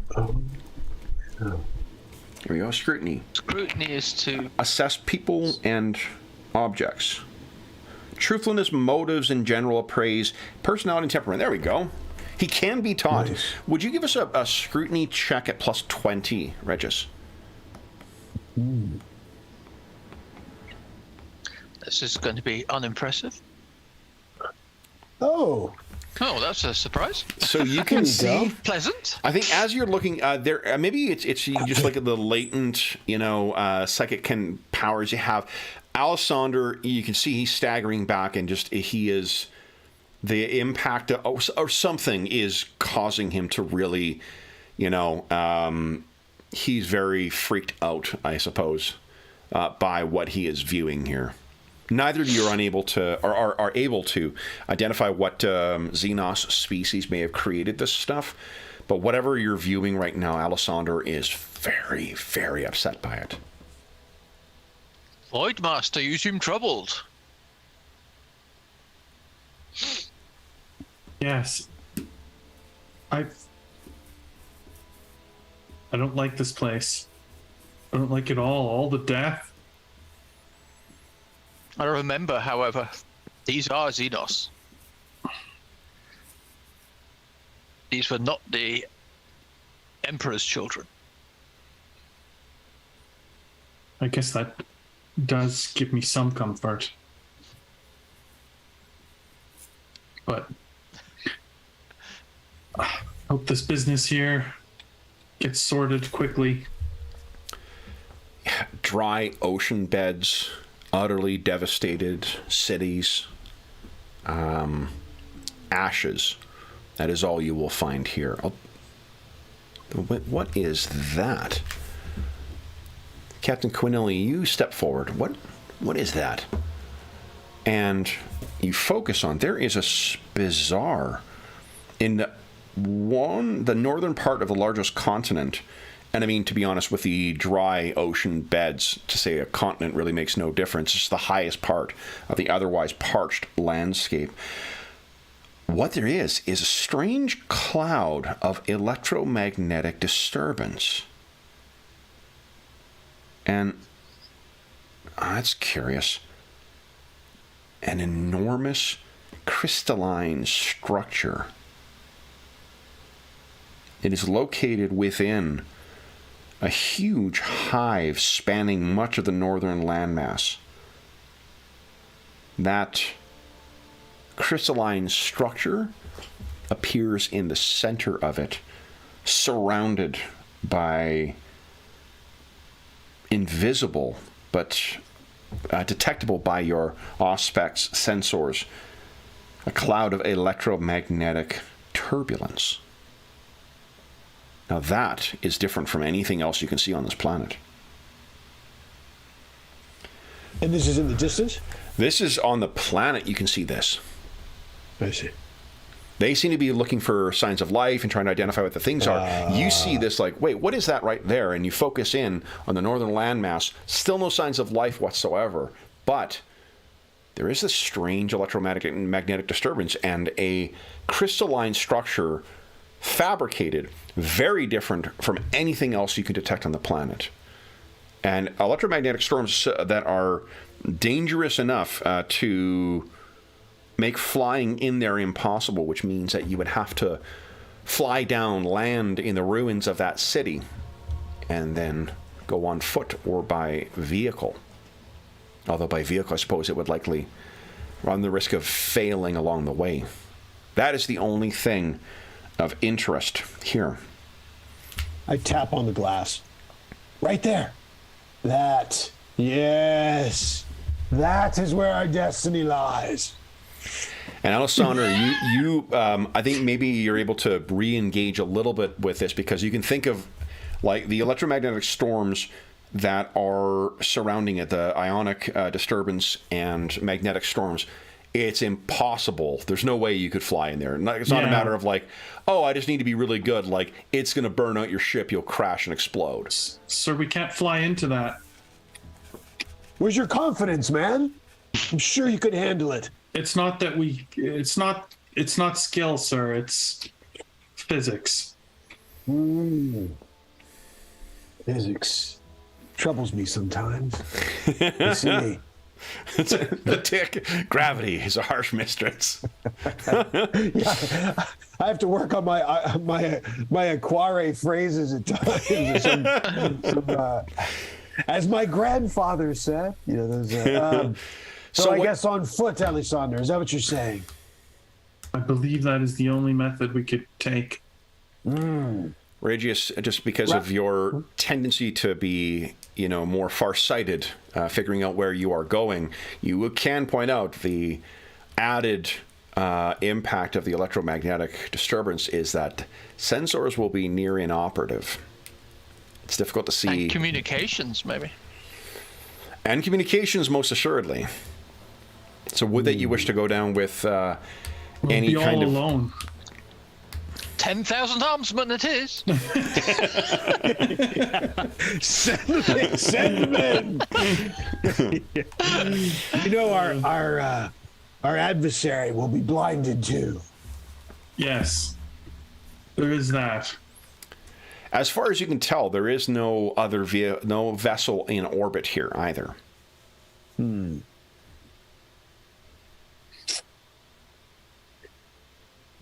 Well, is there a way to hide our? I don't suppose there's a way to hide our ship, is there? If we beat them here? I mean, you could hide the way to hide the ship. I mean, honestly, if you were thinking that the halo, the shard halo, billions of kilometers of space filled with drifting rocks and ice. You could hide a fleet in there, and it would be very difficult to detect. Of course, he could have hidden his ship in there, perhaps. You think we should hide ours as we go down and collect our bounty out of whatever's hiding down there from us? It would, if the ship left and went and hid itself, it would be millions of kilometers away from you then. Because remember, it's leaving orbit from here and going elsewhere in the system. You'd be you would not be able to reach the ship again using the whatever it's called, the ship that you use, Striker or something like that. I can't remember what it's called. The landing vessel that you use. Oh, right, yeah. I would need to arrange for it to come back at some point in the future. And you can certainly make those arrangements. There are enough. It can move within. Doesn't need to go into the warp to traverse the system. But yeah. Regius, are you able to contact our ship through your mind? He is not an astropath. Okay. You would have an astropath on board, and you could bring one down with you. But then, would there be someone on the ship for him to... It's assumed in the game that you have an astropathic choir on board, so you have, backups on there. Okay. Trouble is, a loss of an astropath is a incalculably expensive asset to lose. So if they die while you're away... I mean, that's what their role is to keep you safe, to be able to have communication. But if you want genuine contact between yourself and your ship anywhere in the system, and indeed anywhere, anywhere, full stop, the astropath is what you would need with you. Seems a bit unwise, I suspect. It's Captain, up to you, of course, but I suggest we just leave the ship in orbit. It's completely up to you as to whether or not you want to be stupid or not, but don't think that I am otherwise influencing your decision. I heard that your grandfather never did something this stupid.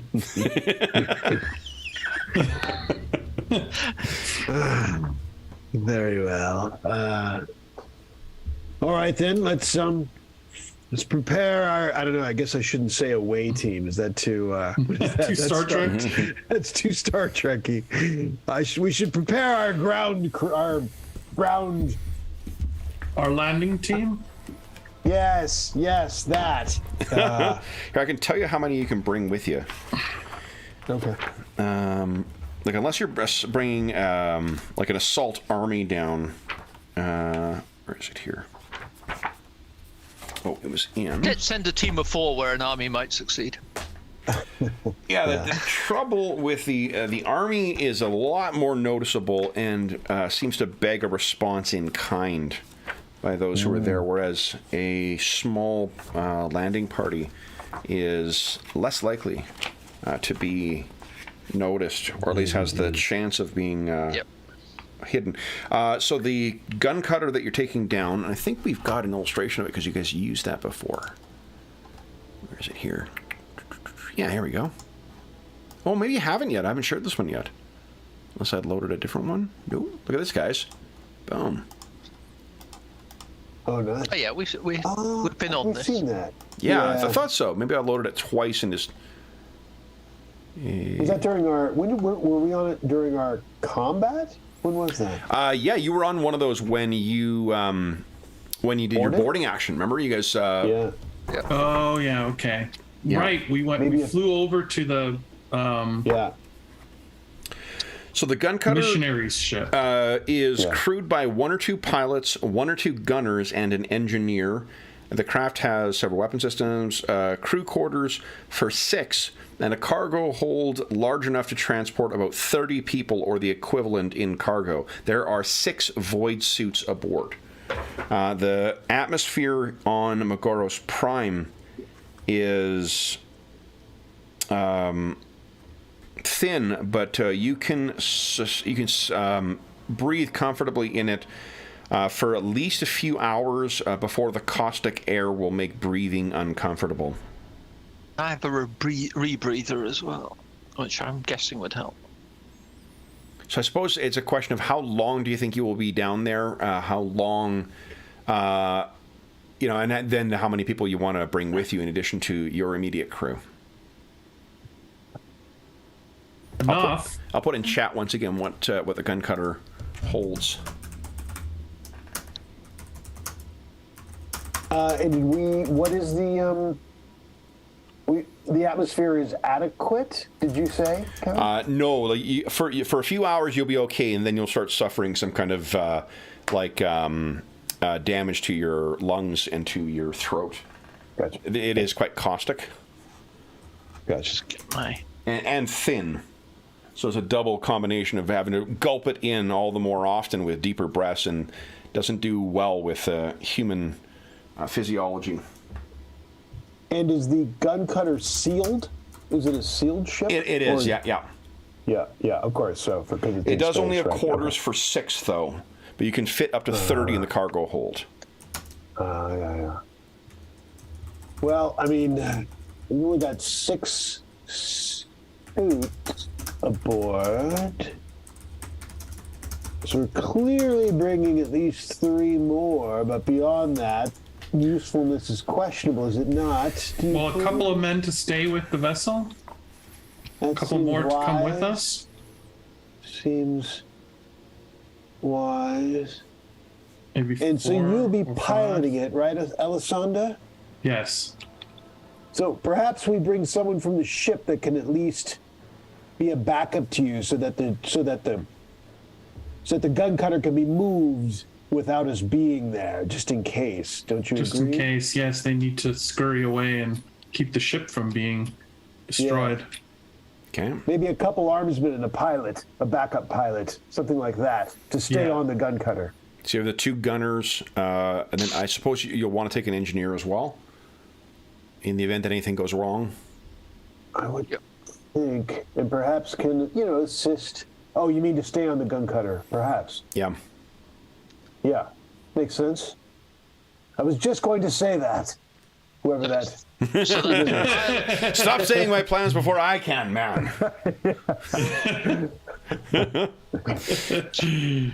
So that's us then. A pilot, a gunner, an engineer, and us. Well, they can be extra, because if they're not leaving the gun cutter, they don't need suits, and right, and we can put them in the cargo until we leave. Just depending on how long you'll be down there, it will not be. They will do what you say, absolutely. It will not be a comfortable sleep in a cargo hold. So, and they can be in the craft when we're gone, and there's room. They just have to go back into the cargo when we come back because of the space limitations, I believe. So that leaves us able, Regius, to bring any 3 beyond those we'd like. I think so. Whatever you that would be in the regular ship quarters with us, and depart with us to the planet and get the suits and take the other 3 suits as we embark. Who do you think?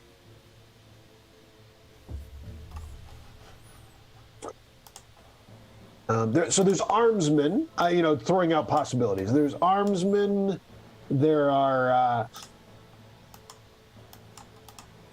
I provide you with a list of some men that I think are highly suspicious, potentially mutants, but I don't mention that part. I would suggest some armsmen. That I can't. Wearing red coats. There are the 6 void suits on there, so if you guys choose to bring like rebreathers, you don't need full void suits. If you have them, they'll do the job of what a rebreather would do. But they're I was checking the rebreather. It only lasts an hour or so. So it'll just add in a little extra time for it. So you may need the full void suits then if you're spending some extended time. I'll tell you that the to reach this crystalline structure, it will take you a couple of hours of walking. Okay. Because you're effectively walking your way through a ruined city. You have you would be able to capture a grainy image of the structure too, and I think I can hold it up here. I'd say that or someone may think that Kev, you should have really loaded that in there, but this I think really captures the graininess of the image. It's not that I was unprepared. Of course not. Interesting. And that does actually kind of give us that Warhammer 40,000 feel of the 18th century. Look here. Exactly. I'd rather be lucky than smart. Yeah. And then you have our Xenos expertise covered, Regius, right? So we've got that. Anything besides armsmen that we think? Is there any expertise? Medicaid. Medicaid. That's not crazy.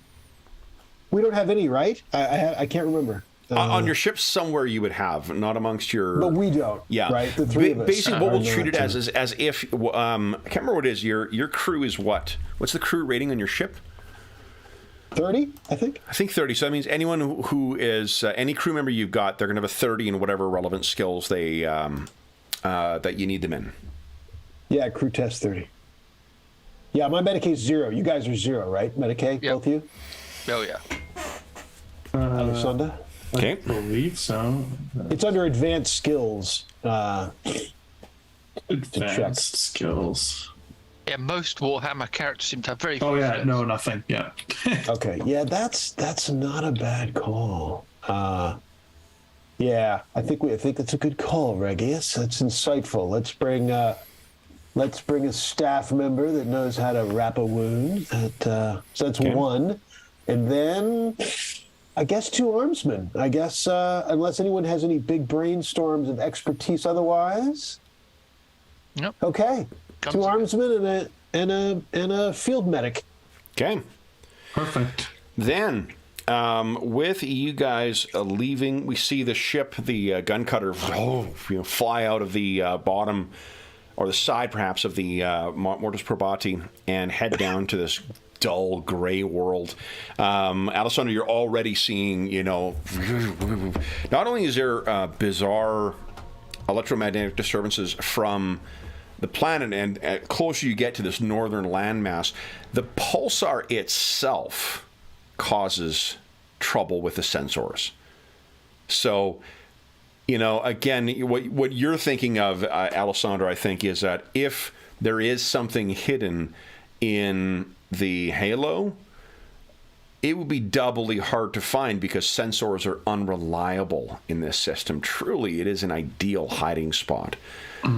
Perhaps for the fell hand, or perhaps for the righteous, whatever the hell. Path. Yes. Okay.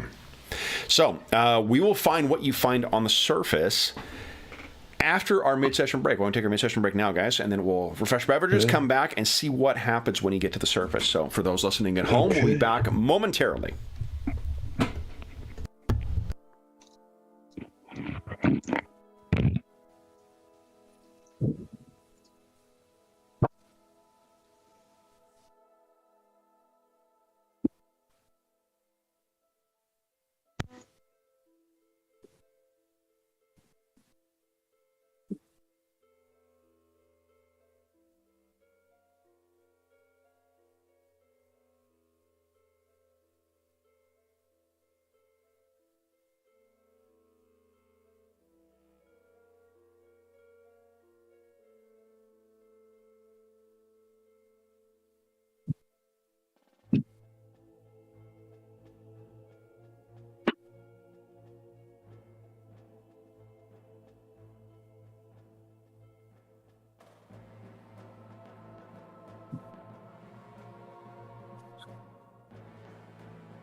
All right.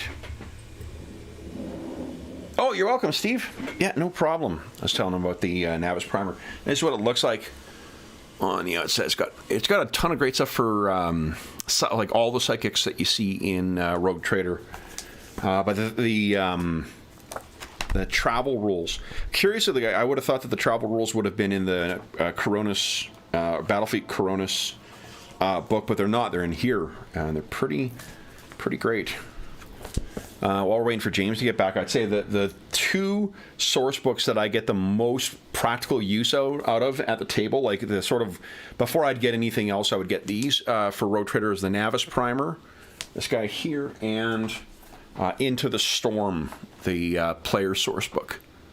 It's really fucking great. It's actually bigger than all the other source books too.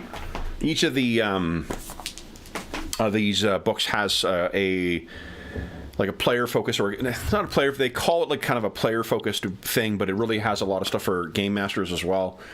The Into the Storm expands out a couple of the different, some of the rules for endeavors and for extended tasks and stuff like that. So it's a really, really good supplement. The core book, although I would say you can play perfectly fucking fine. I would not have thought so with how many things are going on in this setting that you would think that you would need to have more than it, but you don't. Like, you can play a game quite well with that. And if you want more adversaries, the third one, Coronis Bestiary, or Bestiary. I really like that as well. Mainly because I think this is one of the ones that has actual rules for Eldar that are not Dark Eldar, if I remember correctly. Let's see here. Yes. This has, of all the different, all the other settings have either Corsair Eldar or Dark Eldar as their adversaries. This is the only one that has like classic Eldar, which I'm a fan of. I love them. Okay. I hear they're just like the worst army to play in Warhammer 40K, but I think they're super cool. That's because when I was a kid, like I was young enough to be into 40K when you would learn about expansions of the setting through the White Dwarf magazine.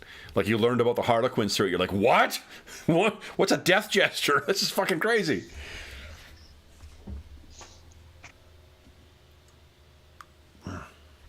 It's also, I'll be a Squats fan till I die because of the one of those early where the Squats were introduced in White Dwarf. Okay, I think we are back then. Okay, guys, so did I mention that your ship blew up, or did I skip over that? You skipped right over that. The gun cutter mishap table. Okay. So here's what I can describe the Hive as being like. As you're getting closer, while the sensors are still operating, you're able to get a sense of what you will be crossing as you get closer towards this crystalline structure. It is a warren of broken rooms, open tunnels, and shattered buildings, all drowning in sand and dust. It is impossible to bring a craft down more than within a few miles of the mirror due to the violent ionic and magnetic storms, but you will be able to make your way there on foot.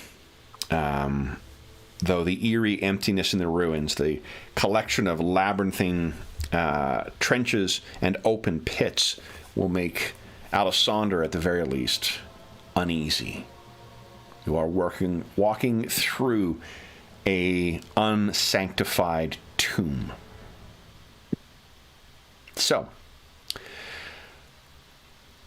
tell us how you guys plan. I guess first off, who are you planning on bringing with you? Who is staying with the gun cutter? And what is your strategy? Are you just going to make a beeline directly for that crystalline structure, try to get there as quick as you can? Or you estimate it's probably going to be about 2 or 3 hours on foot to get there. So I guess 2 armsmen and the medic with us. And then there was, I think we were wanting 2 armsmen, a backup pilot, and a engineer that was going to be in the cargo hold. But then, you know, when we're not there, can obviously dwell in the regular. Okay. Does everyone have access to a void suit? Yeah, us 6. So us 3, and then the 2 armsmen. Those are on the ship. I wasn't sure if you guys had any yourselves in your. Oh. So I thought that 1 or 2 of you did either start with them or you'd pick them up. Where's our stuff page? It's under combat. Combat. Okay. Oh, I do have a void suit. I thought so. So do I. Of course I do. What was I thinking? An Aquilari without a void suit? What nonsense? Who said that? Did you just call yourself an Aquilari? I might have. It's a little-known branch of the Aquare family. You know, when my family rants, there's all sorts of nonsense that gets. I think that branch of the family involves an awful lot more rules than this one. Some water worlds were involved. It was crazy. It was just crazy. All right. Anna says we beat this dead horse. All right. Fine. Fuck, everyone's a critic. So I'm bringing my void suit and my Xeno pelt cloak. Okay. Alessandro, I take it you're taking your void suit with you as well. Yeah. Yeah. Regis, do you have a void suit as well? I don't. So You do not, because you make use of one of the ones from the crew. Okay. Hey, you said hi. All right. Still wear my Xeno mesh underneath it. Tell us about how you guys plan on approaching this. You thus far have seen no sign of any life down here, but past experience, both in your homeworld, Alessandro, and just traveling around here, suggests that they're what looks maybe deceiving for these types of things, and hidden dangers may await. What are you thinking? You guys sort of sneak there? Or are you just trying to make your way along? Are you concerned more with not getting lost? Are you concerned more with not encountering any hazards? Or of not being seen or detected by anything? What do you all think? So there's stealth, let's see, we could prioritize stealth, prioritize orientation, pathfinding. Could prioritize maybe not getting ambushed. What do you think? Of course, that may dovetail with stealth.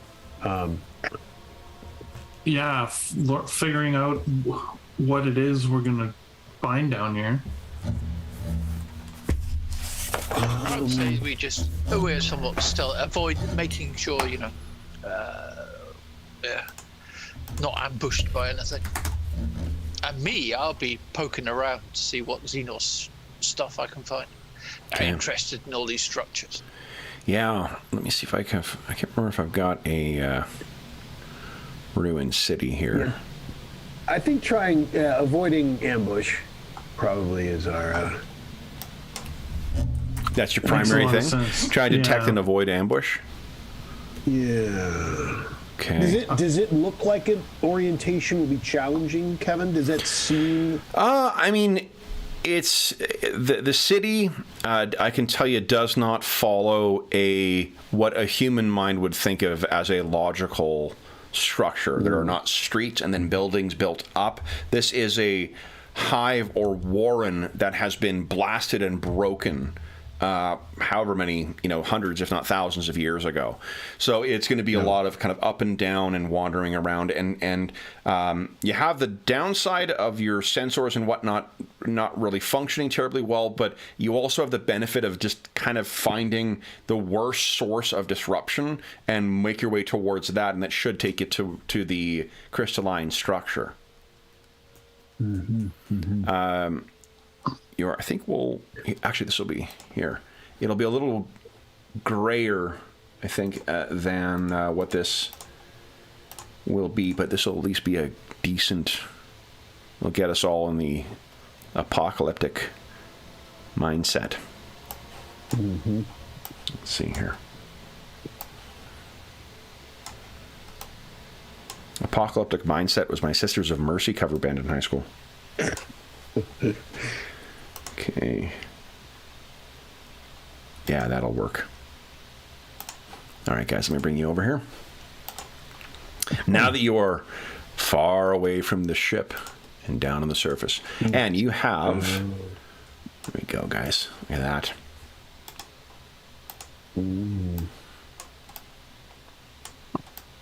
Ooh. We'll also... Let me see. Did I name them properly? See here. Nope. I'm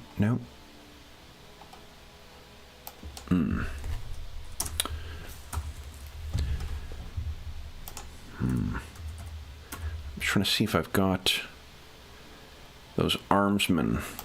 I'll give you tokens for your NPCs as well.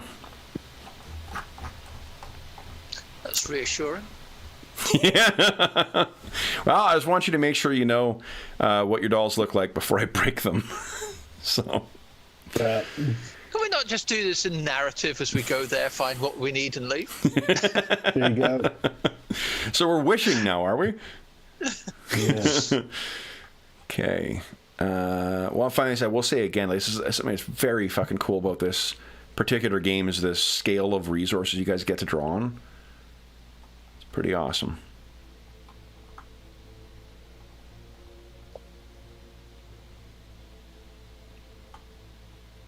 And you guys would have had many more to draw on should you wish.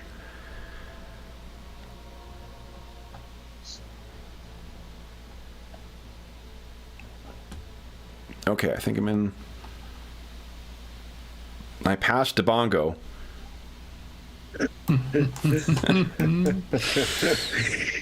Okay, let me give hit points to this guy, or health points. I think that's right. There you go.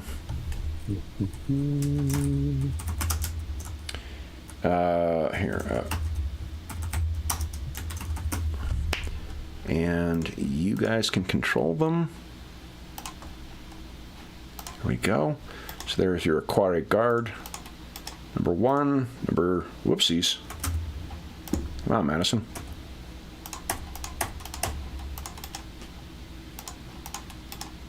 Number 2. Number 3. There we go. Did I mention they have red shirts on? Or... Or at least those sashes, whatever that thing is red. Yeah. Take those things off before we go down. Right. All right. And I'll have the medic next to Captain Aquate. So you guys get down. It sounds like there's a little bit of sneaking. Who's good at stealth here? Are any of you guys particularly good at stealth? Let's see. The skills we're looking for here are bad at. going to be, let's see here. Navigation. I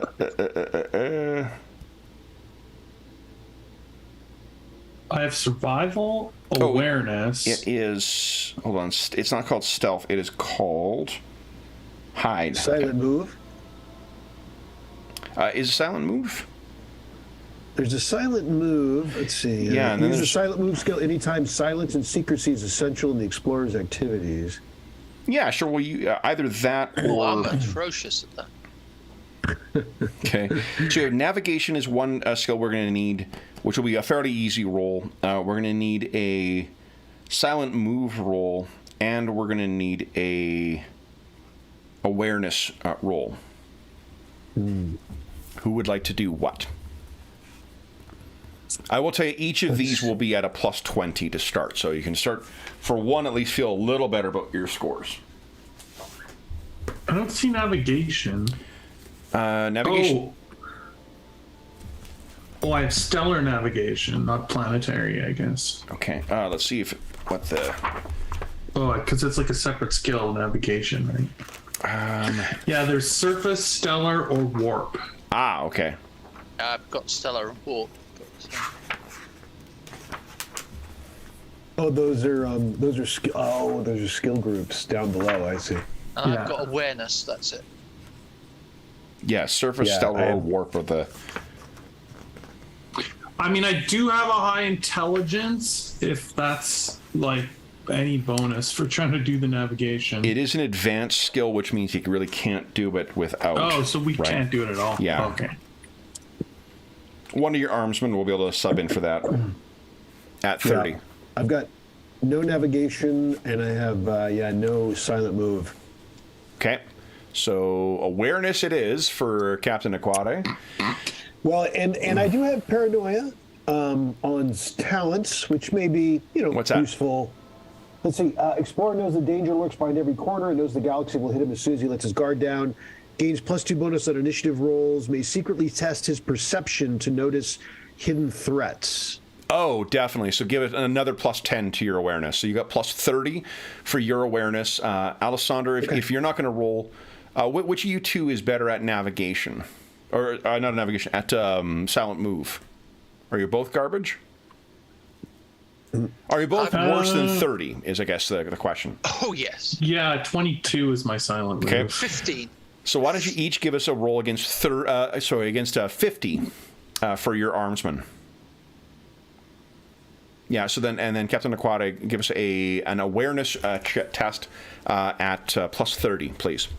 Okay. I've got awareness. That's my good thing. Let's see here. Ooh. Oh. Do you want me to roll too? Yes, please. Yeah. Just like a random 100? Yeah. Well, it'll be high, hopefully. Here, just keep everything consistent. No, it's low! All right. Oh, So I was thinking that you're doing the navigation check, Sir Alessandro. So you are making your way directly towards where you are needing to go.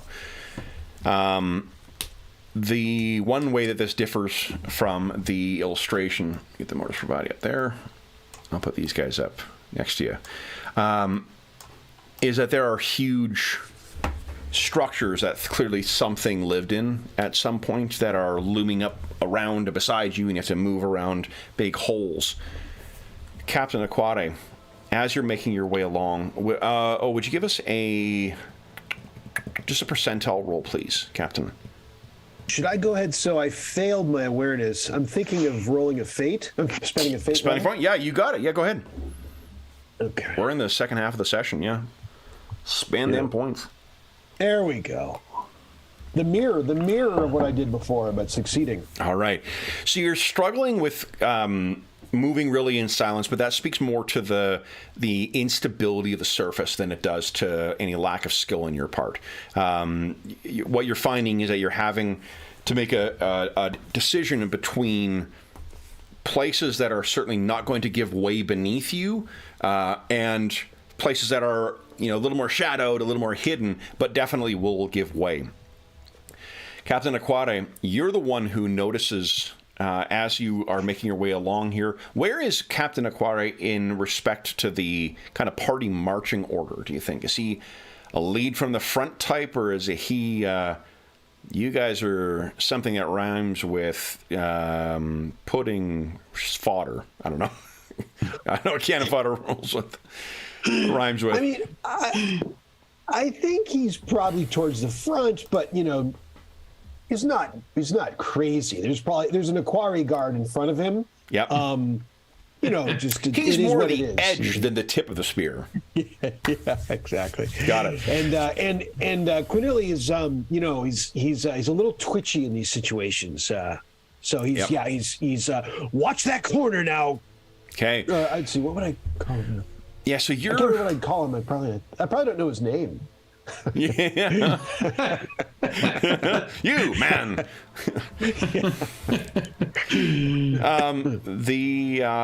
What you find is as you're leading your way along, you guys get to a point where there is it looks like there was some kind of passage or something above that you are making your way underneath, and there's big piles of dust that have kind of accumulated in the corners underneath this thing. You're keeping clear of them because you have nearly lost one of your guards to a sinkhole in one of these things. You're keeping an eye out for it, Captain Aquati, and you can see that there is... Wait a minute. There is some kind of humanoid form that seems partially obscured by this. There's something unusual about it. It does not look... It's humanoid, but not human. The frame is all wrong. And it's in front of us, or where is it? To the side. You just notice that as you're going past, as you're moving underneath this thing. There's about 20 meters off to the right. There's a humanoid, and you can't see the full thing, but there is an arm, clearly, that is lying out. There's a shoulder, and it appears that the head is back. The head seems bigger than what a human's should be. The chest is fucking huge. So I give it, and the armsman in front of me, I point, and behind me, I get the attention of the other one, and so we can kind of triangulate. So he makes his way over carefully, if that's what your intent was. He flicks on a light to give a better view, and what you can see, even before he gets rid of it, is the vibrant green skin of this fallen form. You have a twisting in your stomach as he begins to brush it away.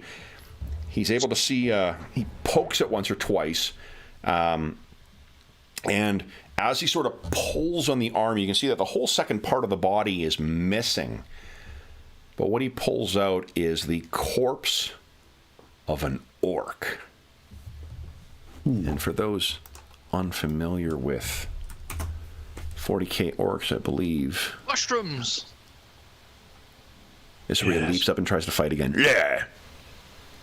Here's what an orc boy looks like. Oh. Mm-hmm. So that is what is in there. Now, for those of you with Xenos lore, this is going to be a plus 20. Is that easy? There are far too many adjectives for modifiers in this. I can't remember them all offhand. Plus 20 is routine. Would you like to bump that up by another 10? Only one of you make the roll, or you both want to roll against 20? What do you guys think? It'd be Regis and Alessander. Mathematically, we're probably better rolling twice. Yeah, probably. Okay, go right ahead at plus 20.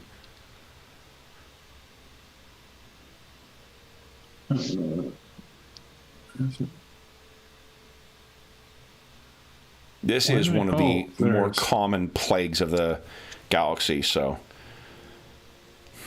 you both spare a look at one another. Both of you can decide who kind of speaks first or whatnot, but orcs do not come in ones. They are an infestation that once a planet is afflicted with them, they are sort of stuck with them. They seemingly grow out of nowhere. Now, with that good of a roll, both of you can tell this particular corpse, the amount of injury, one of the other things that is very dangerous about orcs is that they can suffer horrific injuries and keep fighting. There are some other fucked up things about them, like a latent psychic ability that they have to make technology that would not work and should not work according to physics still function. Now these things, this one, it did suffer enough bodily trauma for it to actually be dead, and it appears as if it has been dead for maybe a year or longer. This is not a recent death. It is likely just speaks to the tenacity of the frame, the orcish frame, that it hasn't been consumed or hasn't deteriorated in this slightly caustic atmosphere.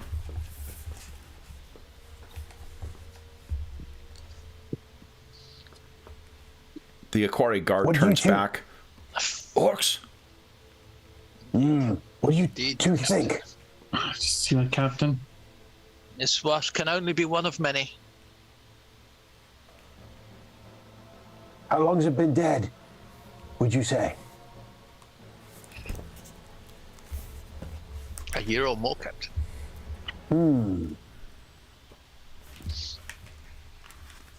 you tell what killed it? Give us a roll for the Medicus, or just give us a 1d100 roll. He's got a 30. This is going to be, I'll say 40 or 40%. Okay, got that. Ooh. He died of death.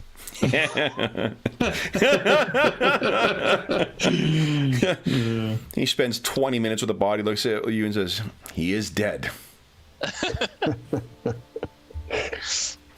Oh man. So, and I mutter, "Get what you pay for." it's tough. I mean, they don't have, recognizable innards. And from what both Regis and Alessandro can tell you, they come in different kind of subspecies as well, seemingly at random. These things can grow to be twice the height of what you see here. They can grow to be tiny little things. So they are... Oh, and this is precisely the kind of structure where hordes of these things can just, if they can't... if there's nothing to eat, orcs will kill and eat one another. So... Any orc gear around the corpse? No, this one seems to have been stripped bare. Half of its body is missing. Like it's the right arm is completely gone. The one of the legs is barely there. Like whatever injury or whatever attack killed this thing, it was. It's surprising that there's this much of it left.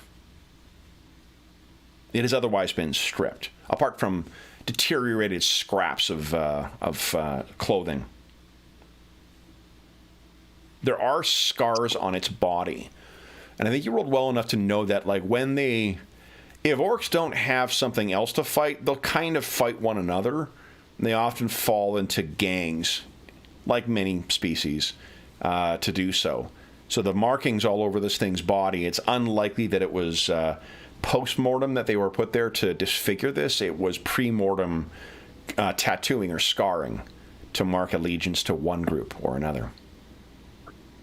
And there doesn't seem to be any significance to the location, does there? We can't. There's no. I mean, battlefield. If you're looking at where this body is, it may have been blown here. Like with the amount of damage that this thing took, it may very well have just been blown back and fallen down here, and someone missed it while they were scrounging for stuff, or a fight took them elsewhere. There is a lot of dust down here. You could root around and see if there are any other orcs down here. Perhaps this is a kind of a makeshift grave.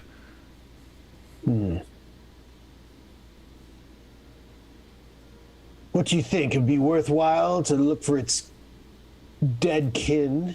I think we should check at least. All right. Okay. I'll post sentry for lookouts, and then we'll maybe have a little look. Okay. So if you root through there, what you find after a little bit of searching is a slightly damaged, massive chain axe. You'd have to be a very big human in order to adequately wield this thing, but yeah, orcish make. It's lacking in fuel, but once fueled up, this thing is effectively a combination between an axe and a chainsaw, which is to say it's something that litters the margins of most of my school books when I was a elementary school kid. Yeah. Huh. Well, it didn't do this one any good, huh? It did not. That's scary. Huh. Well, so we have our traitor adversary, and then we have our we have apparently orcs after this on this trail, although on this trail for some time by the looks of this corpse. Yes. Does this change things? We'd better be careful ahead. Yeah. Can we? So, are we out of? I'll try communications to the gun cutter.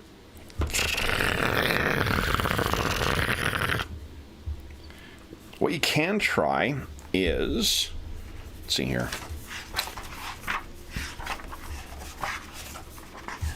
Yep. Come on. Come on. Tech use. I was going to say tech use, because I was pretty sure that was the skill, and I'm like, it can't be that. Too generic. Nope, tech use. Love it.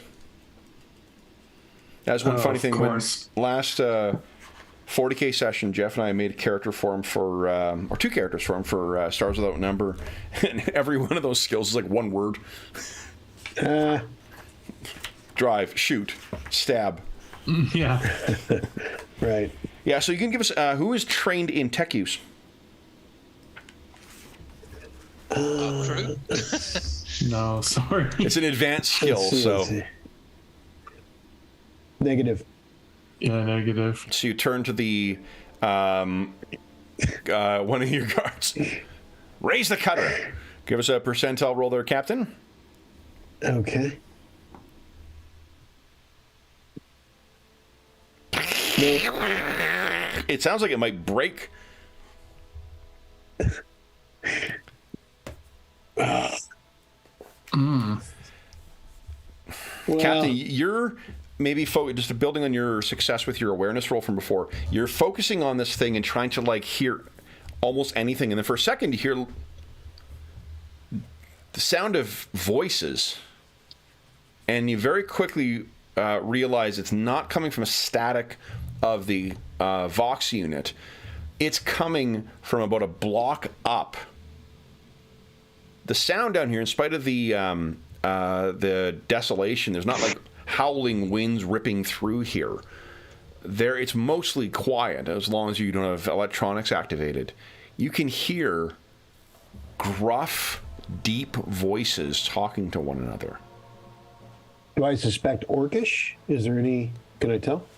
They sound vaguely like East End London hooligans, so. That definitely appears to be the case. You can hear the sound of wanker floating across. Wanker! Well, that's what I made a point. At the end of the year, I was like, I want to have one character. I do so many stupid, like, quasi-British accents in this. I had yet to have anyone call someone else a pillock. And I got that into a session before the end of the year.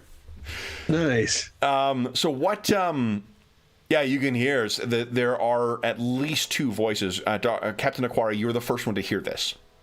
And I give everyone the... Yeah, where you guys are is there is this overhang here that's casting some shadows down from the flickering light or pulsing light that's above, and there's these piles of dust around you as well. So lots of places to try and get cover is what I'm saying. So I go and I give the warning signal and you know, show the direction of the threat. Okay. And scramble to cover. Okay. Alessander and Regius?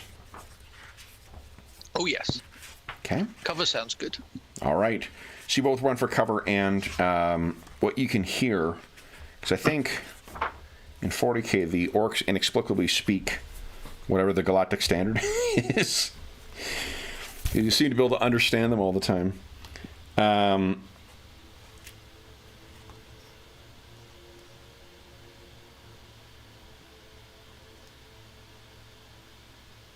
Just 1 second here. So what you overhear is, you better hurry up.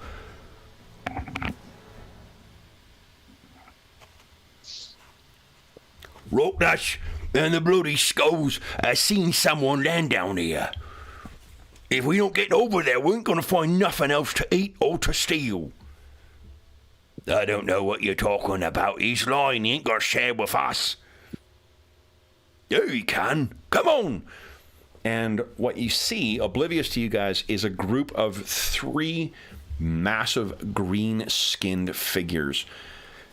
I think that only Captain Aquare and Regius, you have had the fortune to see in person the armor of one of the Emperor's angels, the Space Marines. And as large and impressive as those creatures, those divine agents of the God Emperor are, these things are about as big as one of them. Oh my goodness. and 3 of them go lumbering by. Off, and they turn and then start moving straight down what I guess passes for the street, directly in the direction you are going. They're ahead of you.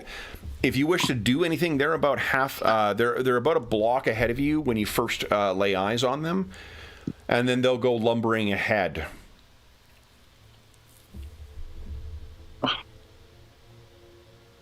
You don't know what they're talking about a ship. Like, they're certainly not going in your direction, unless someone spotted you going down. They're not going in the direction. After our opponents. So maybe the orc of my enemy is my friend. So they're not going in the direction that we're going. They're going directly in the direction you're going. Yeah. Oh, they are direction. Right. Yeah. Well, let's let them clear the way. Yeah, I suppose. Can we tell what they're armed with, Kevin? They're carrying some kind of. It's pretty much what the illustration shows there. It's the kind of gun. Yeah, that huge gun and each of them has like their own unique look to it. The clip goes in a different way.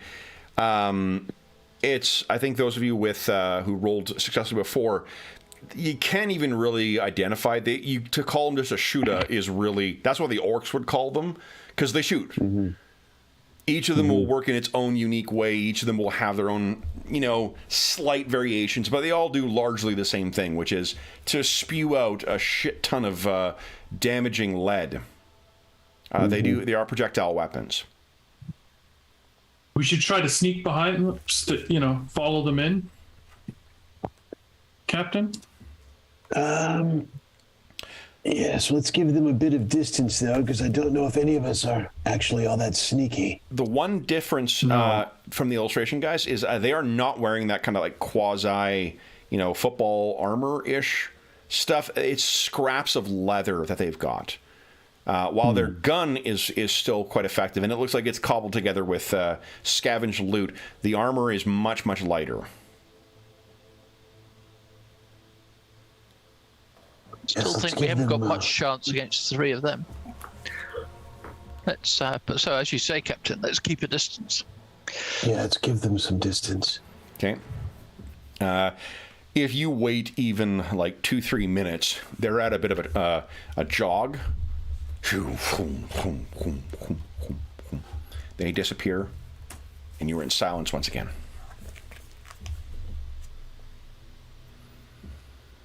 All right. So I guess we should follow them at least, or see what we can do from a respectful distance and see how far we can keep with them. I think so. Okay. Then what I'd like our heroes to do is for each of you to give us a move silent or silent move check. You will gain a +20 to this, though. It'll be a routine check. Lots of things to hide behind. And I'll remind Captain Aquade has an ability to either grant a bonus or grant a reroll. I can't remember which one you have. It is a bonus. Let's see. So remember, you've got that captain ability, right? Or rogue trader ability. Yeah. So, how is everyone's silent move looking? Terrible. Absolutely We're awful. go for it. This is the great thing with Adventure. It just keeps prioritizing, like, okay, fuck, now I got to train this thing. And then something else, it's like, oh, totally. Goddamn, now I got to train that. Yeah, and you can't pick them either, because training silent move isn't even an option. Oh, not an option. Okay. So, let's try it anyway. Okay. Oof. Regis, nice. And who's getting the +10, Captain? I guess Regis has already rolled, so do you wish to grant it? Alessandra. All right. +30 for you, Alessandra. Alessandra, quiet, man. Go over there. Step over there.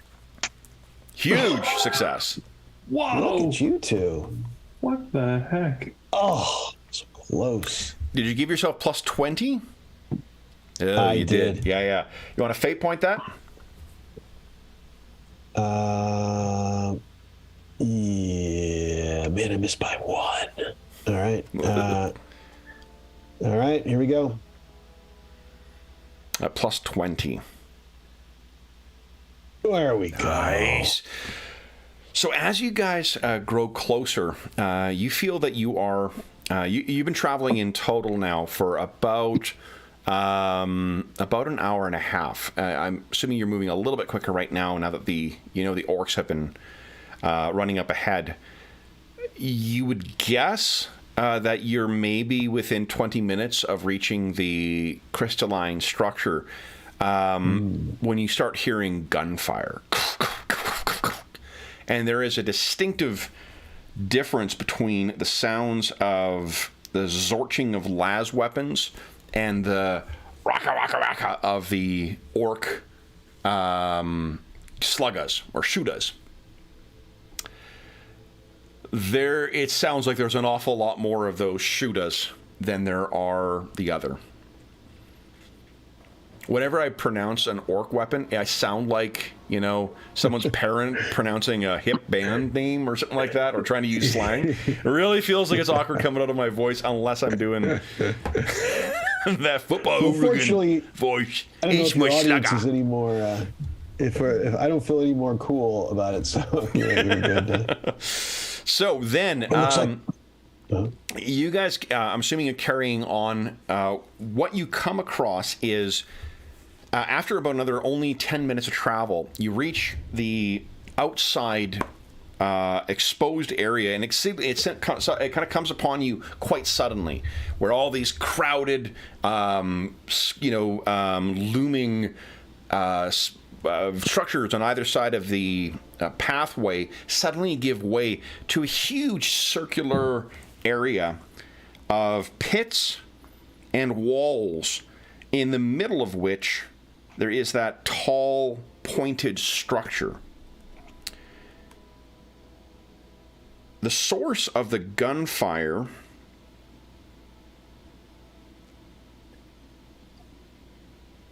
seems to be somewhere within the circular, and I'll just hold this up once again, sir. I'll load this between now and next session, but it's somewhere within these labyrinthine walls. The fights are on in there. You can hear now clearly the shouts of humans, a woman at least, and the screams of pain of orcs. What do you guys wish to do? You could investigate where they are. You could try and get into this crystalline structure on your own without encountering them. You could wait and see what happens. Surely the shooting will stop at some point. Our plan has seemed to have worked. What thoughts have you? Get in and get out, I think. Alessandra? This must be where we need to be, unfortunately, sir. All right. So we just duck into the building, you think? I guess. While everyone else is distracted. I have a feeling we don't want to meet either of the people who are fighting. No, clearly not. Okay. Then, I think what you'll require is I need one successful move silent move check, and I need one successful navigation check.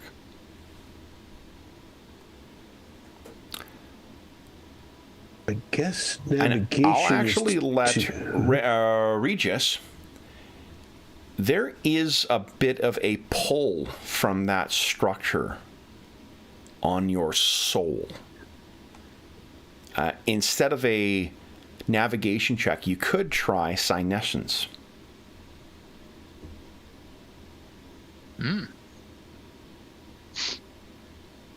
So, what do you think, guys? And remember, you can rely, if you suck ass at any of these things, you can rely on the guards to make the roll for you. Did you say one was an awareness? No. For this one, it's just a really. I want to make sure you don't get lost in the maze, and you are not found by the orc. Right. So it's only a silent move and a what do you call it? And Senescence. If Regis decides to try and just use his psychic power to try and find his way in. I'm trying desperately not to use the word navigate for the navigator. Right. But that is effectively what he's going to do. Just checking. If you suggest that, I think that is a good option. How is everyone's... Alessandro, your silent move is what? What do you have? 22. Oh, you beat me, you knave. Hold on, guys. I'm going to check one more skill just to see what it does. I think I might have found hide. I don't think being silent is really a concern for you here, because there's a shit ton of gunfire. That would make sense. Yeah. Silence isn't going to do a lot.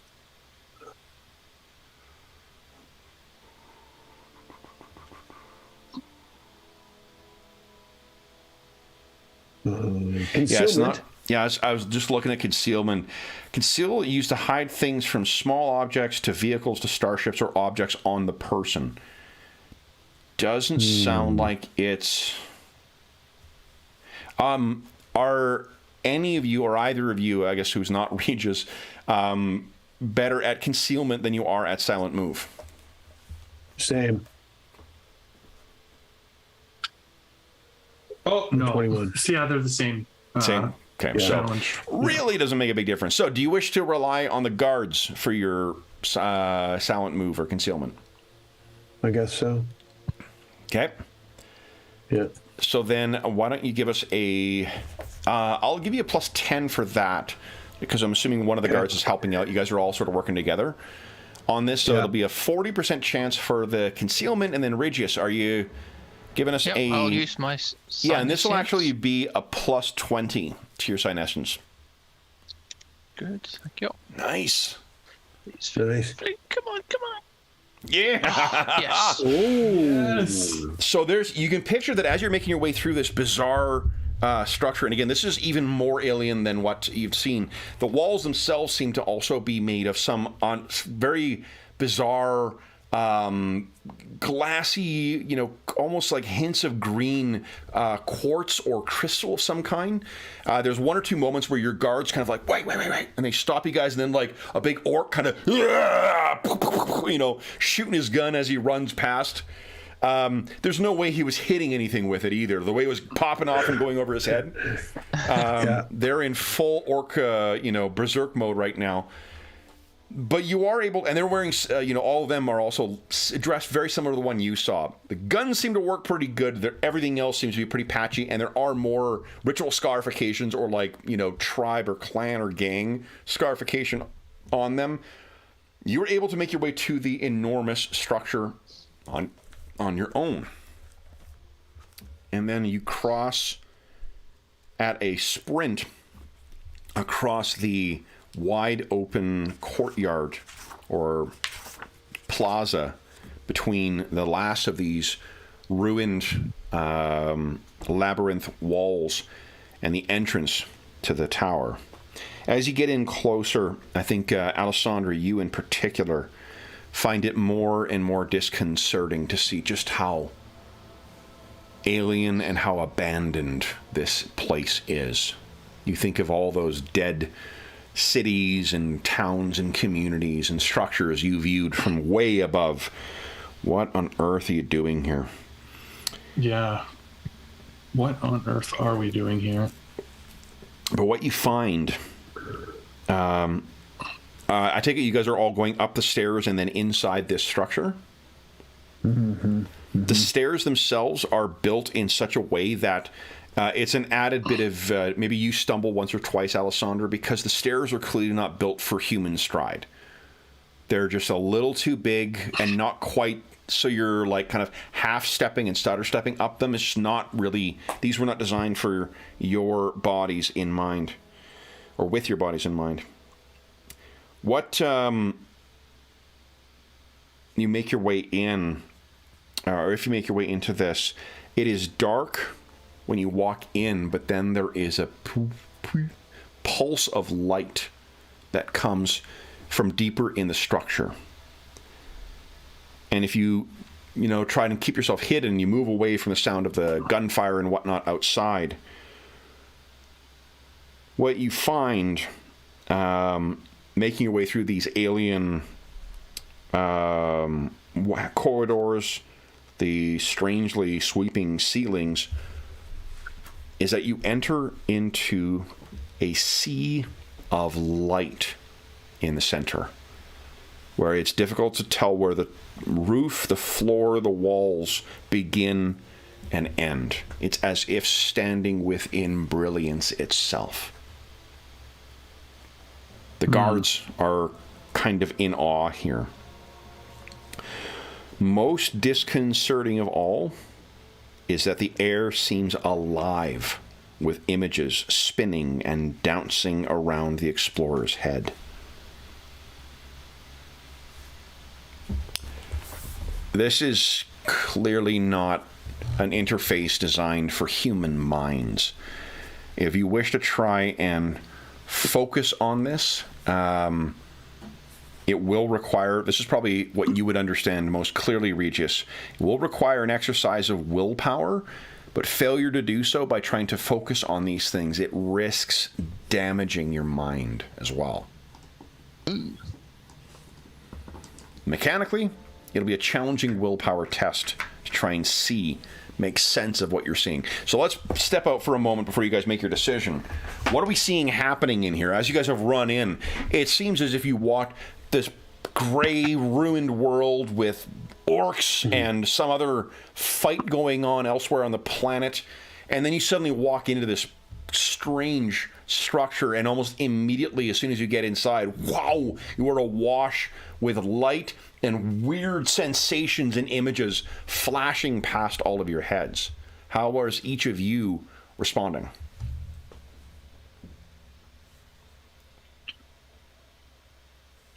I mean, I'm not sure I've ever seen anything like this.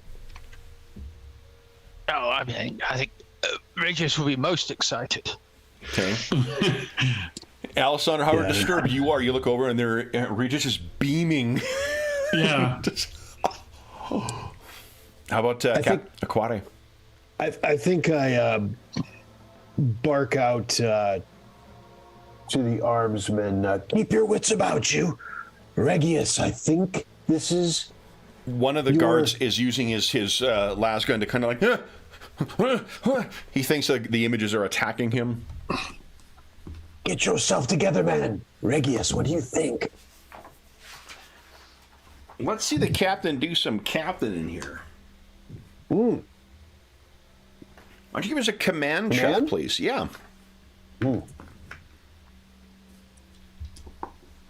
Challenging? I think so, yeah, because this is pretty disorienting. So close. You want to fate point that? Let's see. 2 left. The consequence will be we'll roll insanity points for each of these. There is a chance that one of them, their mind might break. All right. For the crew. Heavy is the head that wears the rogue trader. What must I do now? What else? There you go.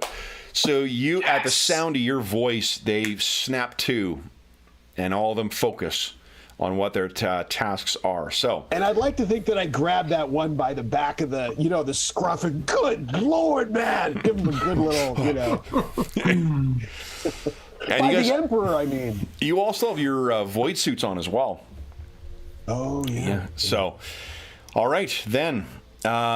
You all sort of can know instinctively that by focusing on any of these things, trying to make sense of this, it will risk damaging your mind, but who knows what untold knowledge there may be gained from this strange Xenos structure. When you said during character creation, Regis, that your character was going to be enamored of other Xenos things? He's going to have to do this. It makes no sense. But I had this scene in mind when you said that. I'm like, oh, this is going to be awesome. Oh my goodness. So why don't you give us a willpower test, please? And as things should be, 1 hour left in the session. Everyone has 1 fate point left. Okay, so I'll get a chance for a reroll. Let's go. Oh. Just reroll that. Okay. Nice. There you go. After facing that bizarre psychic reef forest thing, this is very little in comparison, and you were able to focus your eyes, including your third eye, on these images. As you gaze into the mirrors, the images begin to merge and spin until you are engulfed by a sea of stars and planets. Worlds slip through your fingers, and the icy void brushes your skin as you peer like a celestial god across the whole of Magoros. With a little effort, you realize that you can move events forwards and backwards in time, watching the dying star slowly flare back to life and the worlds once more teem with activity and life. Finally, you find what you are looking for: the arrival of the righteous path. Tumbling from a rent in the void, you mark its passage until it crashes into a cluster of asteroids out among the shard halo. Moving time back to the present, you can see it, frozen and waiting beneath the ice. What does Regis say? Captain, I see it. I see the ship. Where? It's out in the halo. It's been trapped there all these years. Oh. It's within our grasp, Captain. You see any life? Can you tell? It, to your eyes, seems as dead as this world. Yeah.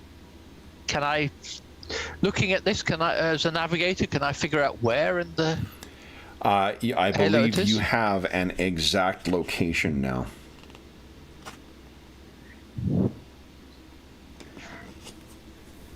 You know precisely in those billions of kilometers of shattered rock and ice where to find your lost prize. It's a wonder, Captain. I've seen the past. I've seen this world when it was alive. His voice is almost like manic with emotion and heavy, trembling. Well, the moon, you speak, right? The frozen moon? No, the halo. Oh, the halo. The asteroid belt. Indeed. All right. Well, I guess we have what we came for. Just to find out where. Our time here is ended, I suppose.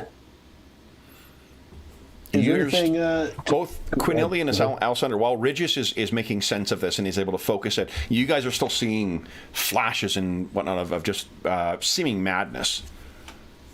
Random images. What is he talking about?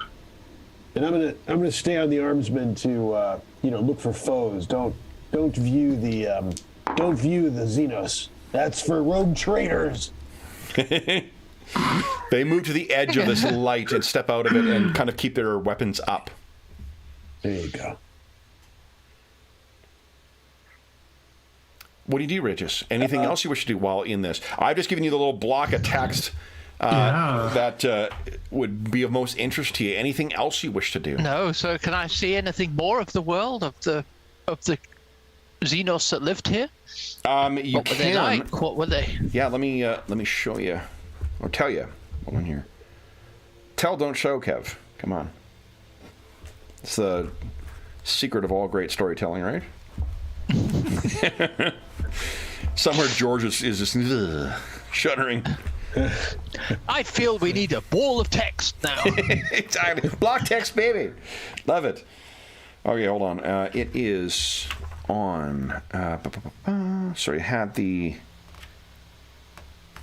page reference for me. I just had. Oh, there it is. Okay. Thank you. Thank you.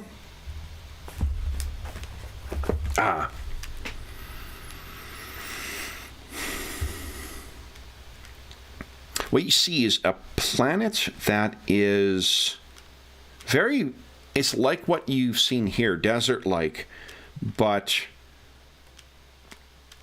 a desert that is filled with life as opposed to a badland or wasteland like what you see here.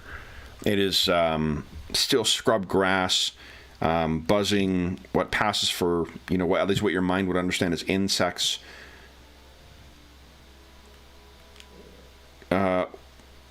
Building materials, entire cities that glisten with rainbow light as though oily.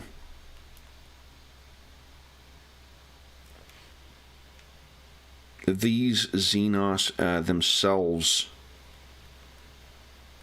I believe, were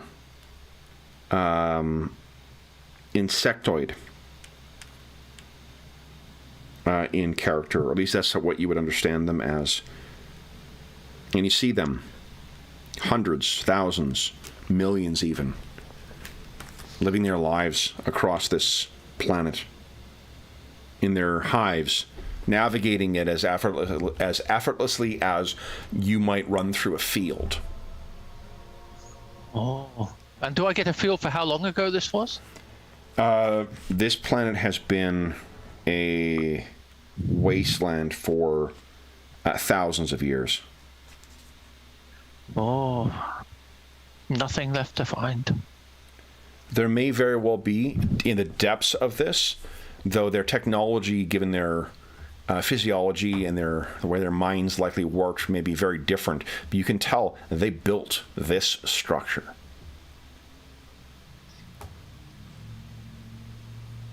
A phenomenally powerful thing that survived not only their demise, but it has the power to reach out across space and view things. How does Regis feel about that? Oh, but he wants to stay. He needs to see, but he knows there's the other things are outside. I think so. Maybe that's where you, Captain Aquare, it's definitely been a while. Regis is still enraptured. He's making no sign and no indication that he's going to stop using this thing at any point soon. You're not addicted by any means, Regis, but I don't think it's one of those things where you oh yeah, I'm fascinated by all of this. This is my big Xenos chance. Twitter. I went onto it, and then suddenly it's 2 hours later. What the fuck?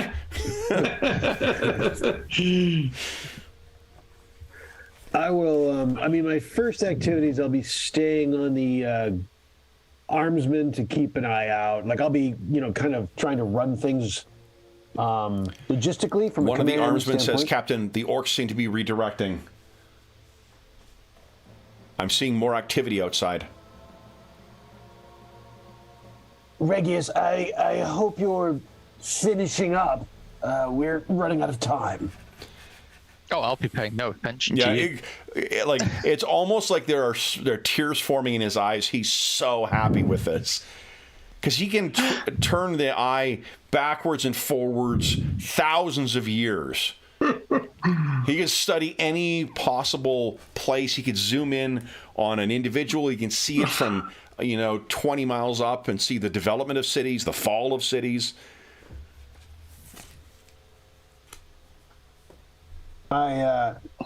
Alessandro, what are you making of all this? Yeah, Alexander, what do you? He's feeling extreme amounts of stress again. I think he's actually probably visibly sweating and just like, we gotta get out of here. This is not good, Captain. Share your feelings with Regius. He's probably bleeding with him at then a little bit. Like, can we please go? Please. Yeah, so I'll grab Regius at this point and Alexander, make sure he gets out of here. I'll drag him out of the room, but then I have to keep an eye out. Come on. Regius? Armsman. Oh, I guess I'll be there trying to my mind halfway back in the in this room, trying to remember everything I can. Okay. And it's so hard. Like you can feel as you're stepping away from it that there's just uncounted aeons of time that are just dropping away as soon as you lose that connection. And I'm hearkening to my grandfather's old vague story of how he had to slap one of his psychers silly to get him out of the trance. So he's hitting the outside of your void suit, Regius. But, Captain, there's so much to learn here. So much to learn. Like what an orc weapon feels like, and he's like dragging him towards the. Off we go. All right. We must come back, Captain. We must come back. Yes. So you guys make your way to the exit in time to see. Uh-oh.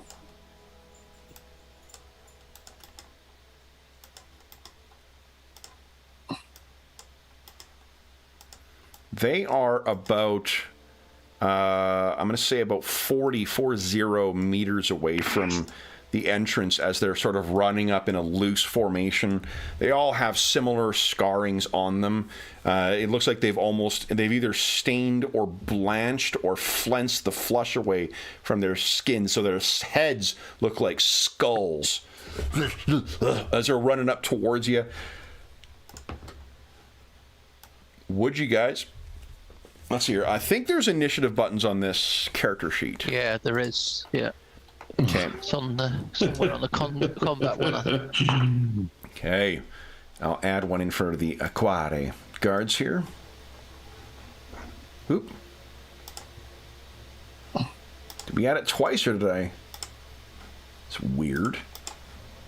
There we go. There we go. All right. So the aquatic guards are in there. If you click on your token, click on initiative. I'll roll for the orcs. It's on combat, right? Yeah.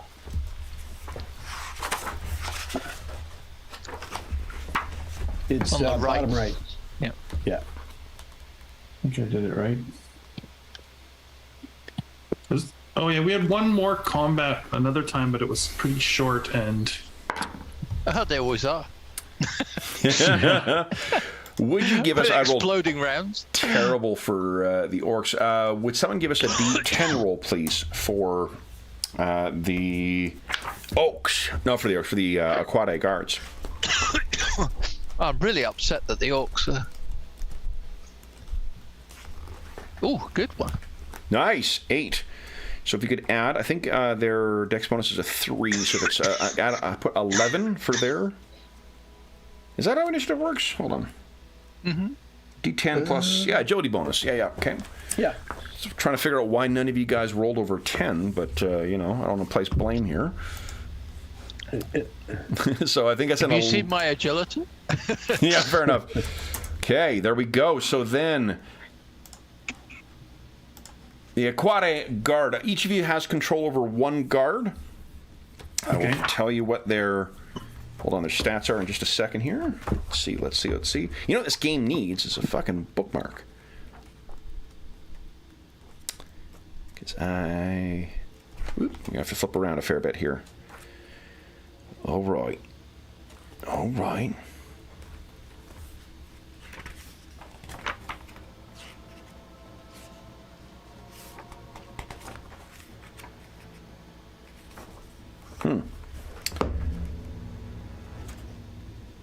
Okay, so they have a 30.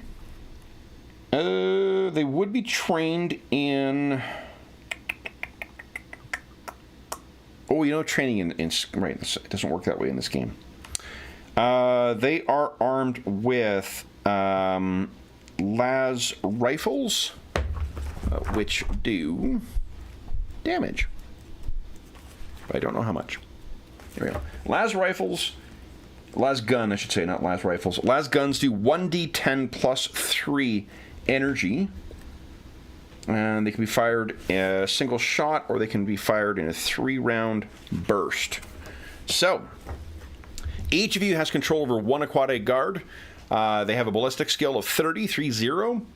They have las guns. These are in short range for them. The las guns have a 100-meter range. So, and then if they fire in a 3-round burst, or you fire the 3 rounds, then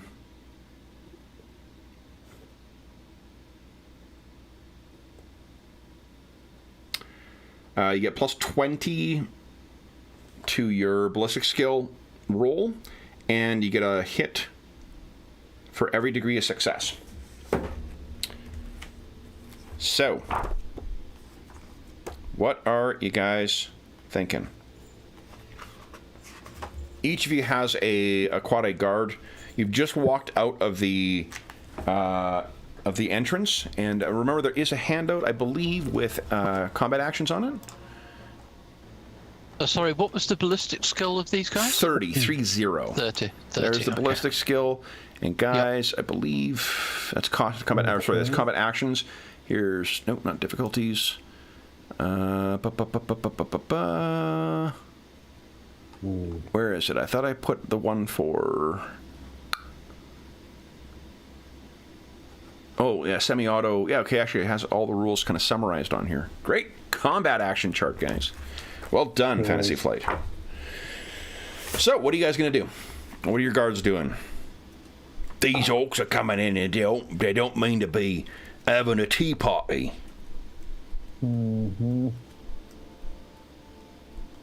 I think mine's going to try to use a half-action move.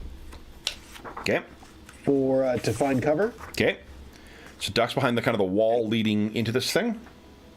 And a half-action attack. Okay. So go ahead and make an attack roll. All right.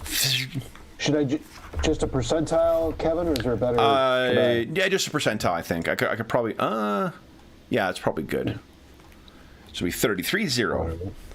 Because I could also just roll the crew test again. Yeah, you roll crew test, sure. Yep, that'll work. Yeah. Challenging, right? Yes, challenging. Negative. They're scared. These are big uns coming in. Yeah. He's a big un. He is. He don't mean to shake hands either. Now, what... so the crew ship... Sorry, the crew page...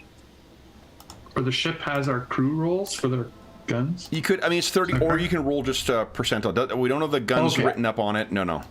Okay. I'll do that maybe between now and next session. So we're just rolling against 30. Okay. Or let me rephrase that. I'll say that I'll do that, and I probably will forget. But, you know, who knows? New year, new resolution. Do the stuff you say you're going to do. So and they can do a full auto burst with this gun? So what they can do is, I'm just double checking that here. Right. Full auto is on, let's see here. Full auto burst. Must be capable of fully automatic fire. Let's double check.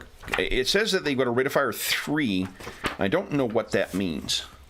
I don't know if that's full auto or if not. Let's look. Right, a fire. Where are you? Here we go. Right, a fire is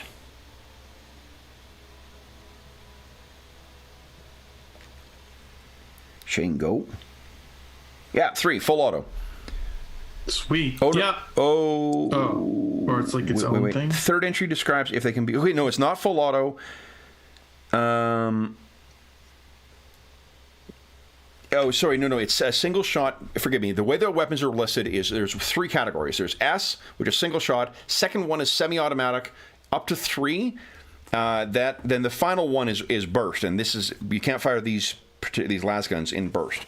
What instead you can do is a semi-auto burst is a full action, so you can't take any other actions. You get plus 10 to hit with it, and every degree of success means you score another hit. Every 2 degrees. Every 2 degrees? Every 2 degrees success. So, do you want to roll with plus 10 to try and do another attack, Alessandro, or do you wish to take cover first? Yeah, take cover first and just make 1 shot. No, I think my guy's panicked. He's gonna do the semi-auto burst. Semi-auto burst, okay. Yeah. So plus 10. So just roll. Yeah. You can roll either a 40% or you can roll the crew thing at plus 10. 1D 100. Either works for me. Oh. That's a miss. How about you, Regis? How's your guy doing? Mine will rush for cover as well, duck behind something, and take a shot. You got it. Oh, okay. Somebody's got to hit no. There's a hit. Nice. Now, this isn't a roll doubles crit game, I don't think. Is that right? Yeah, I'm not sure what the... I don't think so. I think that's something I'd like is it doesn't have crit fumbles or crit successes 10% of the time.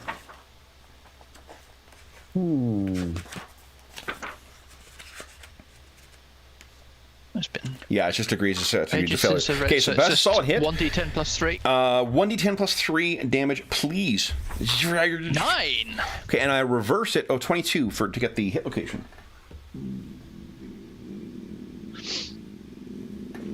See if you hit him in a dome. In the dome. Hit locations. Oh, yeah. Hit locations. Left arm. Zorch. So that is...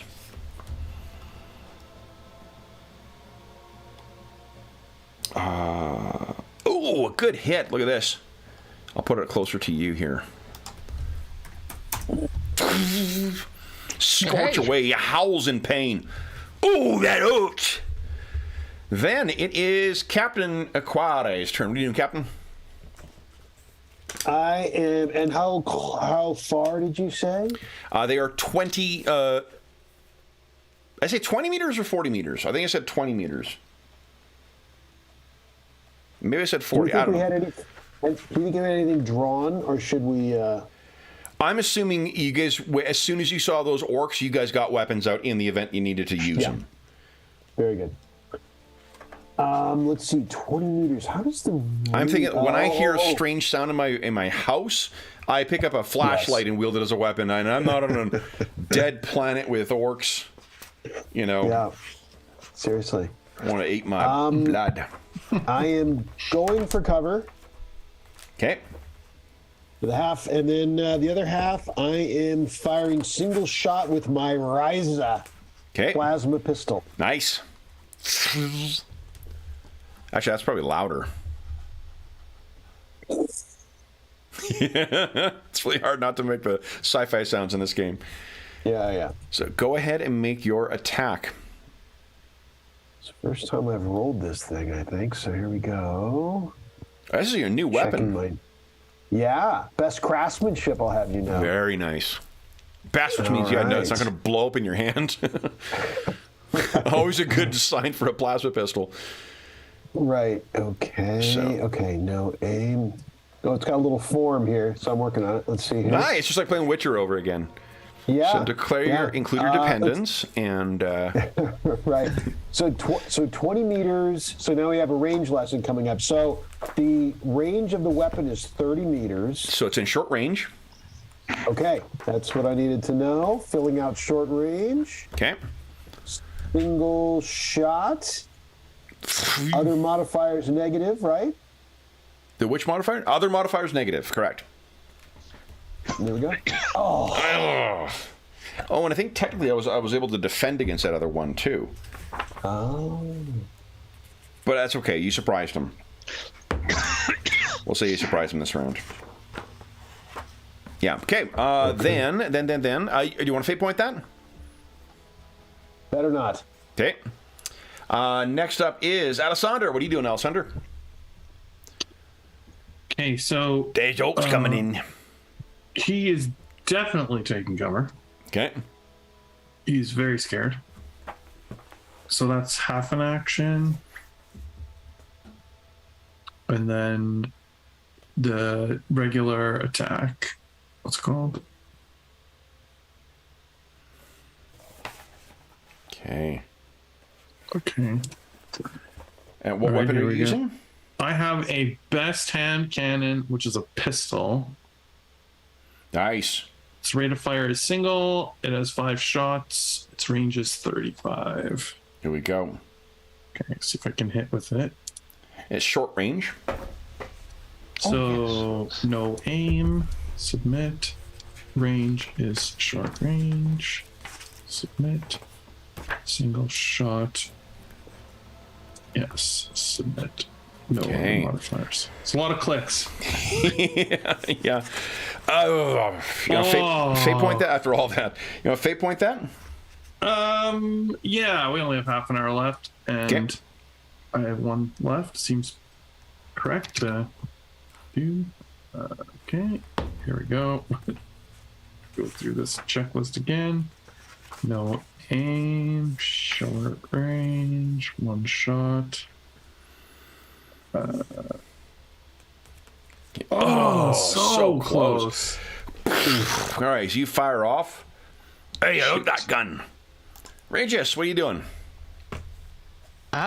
Regis is just remembering what Best does, and it just stops. Aha! Plus 10 to attack as well. Yeah. So Regis is ducking behind cover, and with his hell pistol is going to have another crack at that wounded orc. Okay. So, no aim. Yep. Short range. Single shot. Yes, these guys are within half your And distance. do I get 10 for the best, right? Yes, I think so. I can't. Yep. I don't know. It's I not can't in remember if it's the thing. best because there's once that is a big hit to the left arm. Nicely done. 6 degrees of success. Okay, so that's where's the damage? And let me one hit. Oh, okay. 12. For a second. Wow, and 7 penetration. I forgot to check for penetration on that laser rifle. All right. So, what does it look like as you zorch this orc down? Yep, that just hits right between the eyes and poof, off goes an orc head completely. Can't remember which one's my initiative tracker. So yeah, you the one tags him and he kind of that stings and drops down dead. Now next up is the orcs. The orcs. One of them shouts out at you, "What you doing here? Get out of there! That's our tower." And I think they can.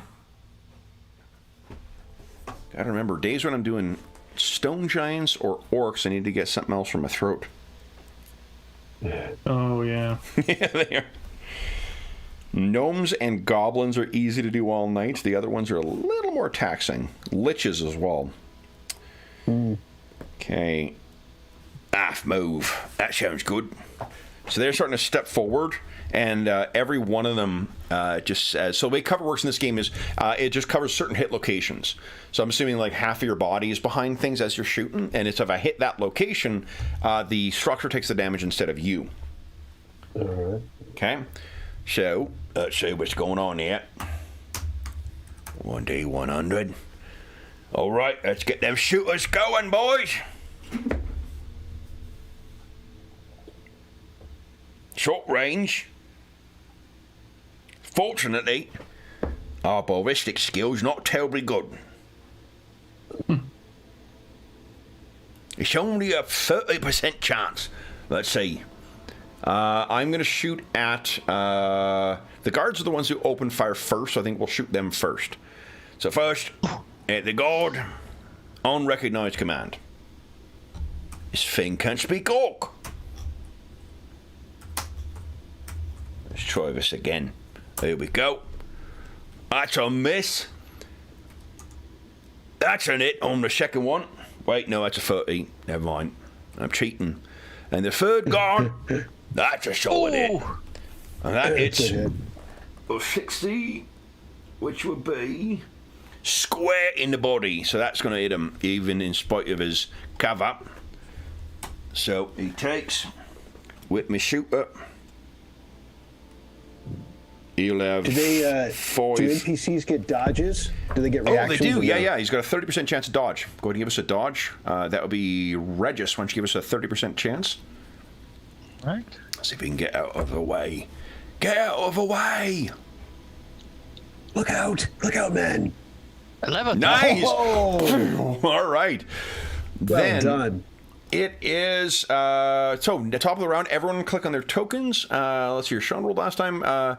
Regis, after you roll initiative, would you roll 1d10 for the guards?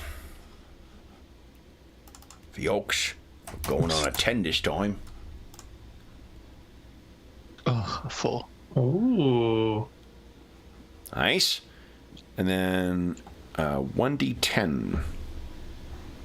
Nice, so 9. All right. Then we've got Captain Aquare is up first. What are you doing, Captain? Half action aim. Okay. And letting them have a burst of pure sun. Okay. All right. Let's see. You know, I gotta play the Death Watch video game again. They had it on for like $10 at some point, so I picked it up for those turn-based ones. I do not have the patience for real-time strategy, but those turn-based ones, some good stuff. And I know you started with a guy who's got a big fuck-off plasma gun. Let's see. Which is to say, I'm doing it for research for this campaign. That's it. I want to see what the video game makes it sound like. Right. Okay. There we go. Holy smokes! All right, so I'm going to do a dodge.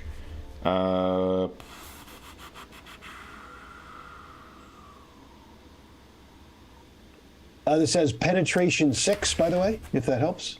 Yeah, it does help, actually. I guess it cuts right through its armor. And then down. Yeah, I forgot about the pen. I like that it displays that stuff in here. That's fucking great. Go ahead and roll damage for that. Oh, I guess I got to roll that's why it's separate. It's because I got to roll defense. And it does make sense. Game, it's almost like, I love when these the character sheets are so advanced, it's you that's fucking something up. You're like, no, this. I'm pretty sure it knows something I don't, and I'm just missing something. Yeah. Okay.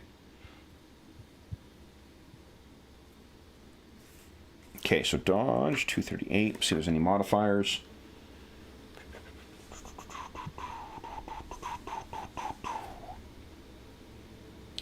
One thing I might, maybe, implement in this as a house rule. We'll see how things go. If it gets tedious with things constantly dodging, I think I'd apply the penalty from aim to their defenses the way we do in Blackbirds, because I like that quite a bit.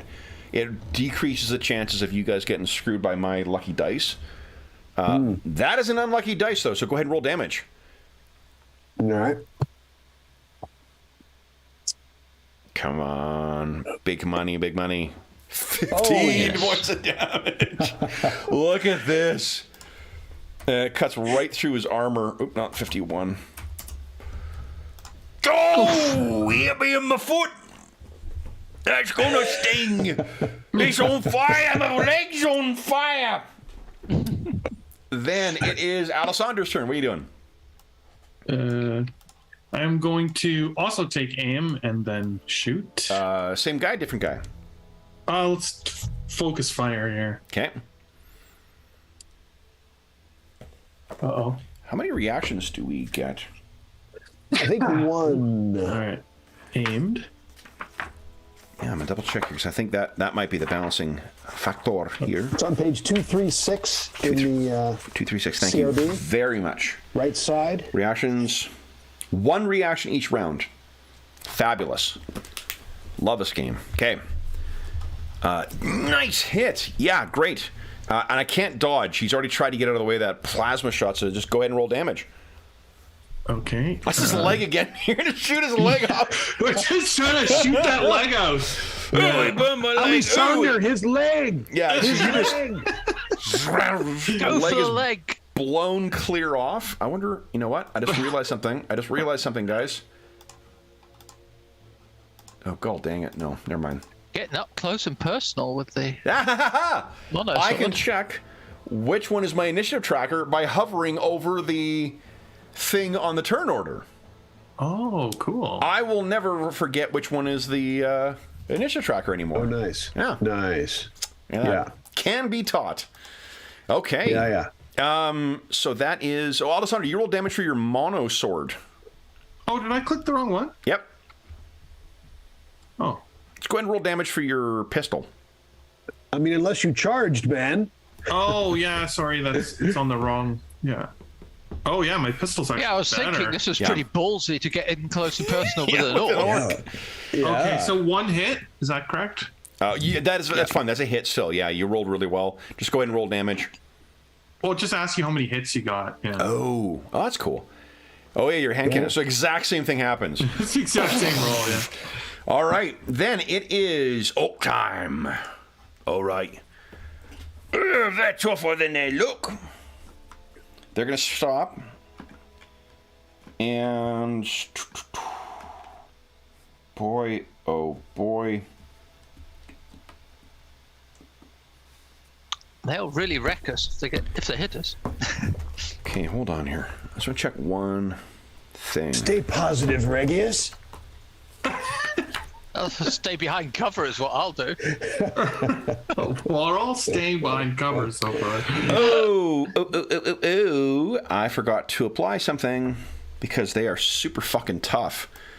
I forgot to apply their toughness. They got double toughness. They're like Space Marines that way. So let me just quickly... Does penetration and toughness, those go at each other? Penetration, good question. I can't remember. Let's learn. Let's all learn together, because once we learn, we'll all know, and then we want to look it up again. Yeah. Because I forgot the toughness. Toughness does apply in this. All right. Here we go. Penetration is... Come on, here we go.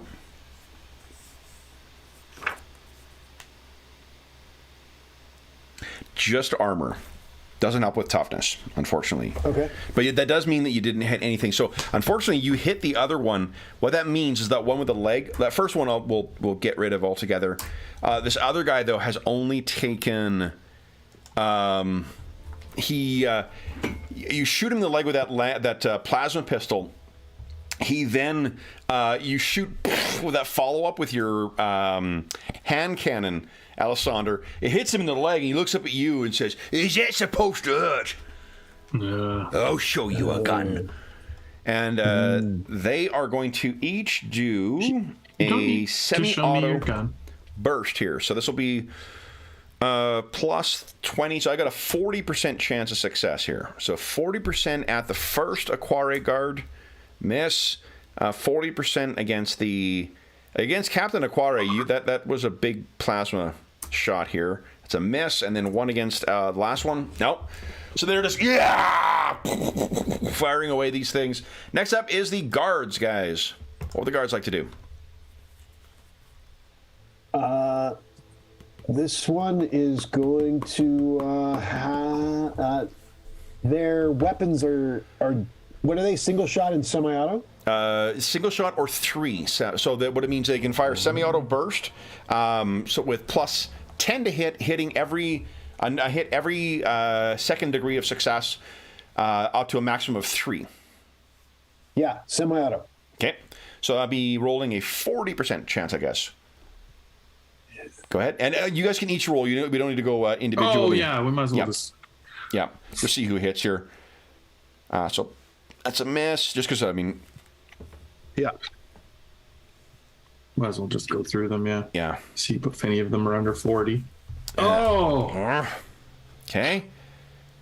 Come on. No good. And then, Regis, are you rolling for your guard as well? Oh, yeah, sorry. Boom, boom, boom.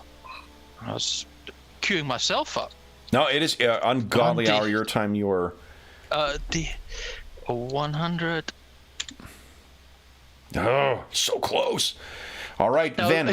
do they have short range as well? Yes, they are. They are most assuredly should a be short at range. 50. So it's actually 50. So yes, that is a hit. So go ahead and roll 1d10 plus 3.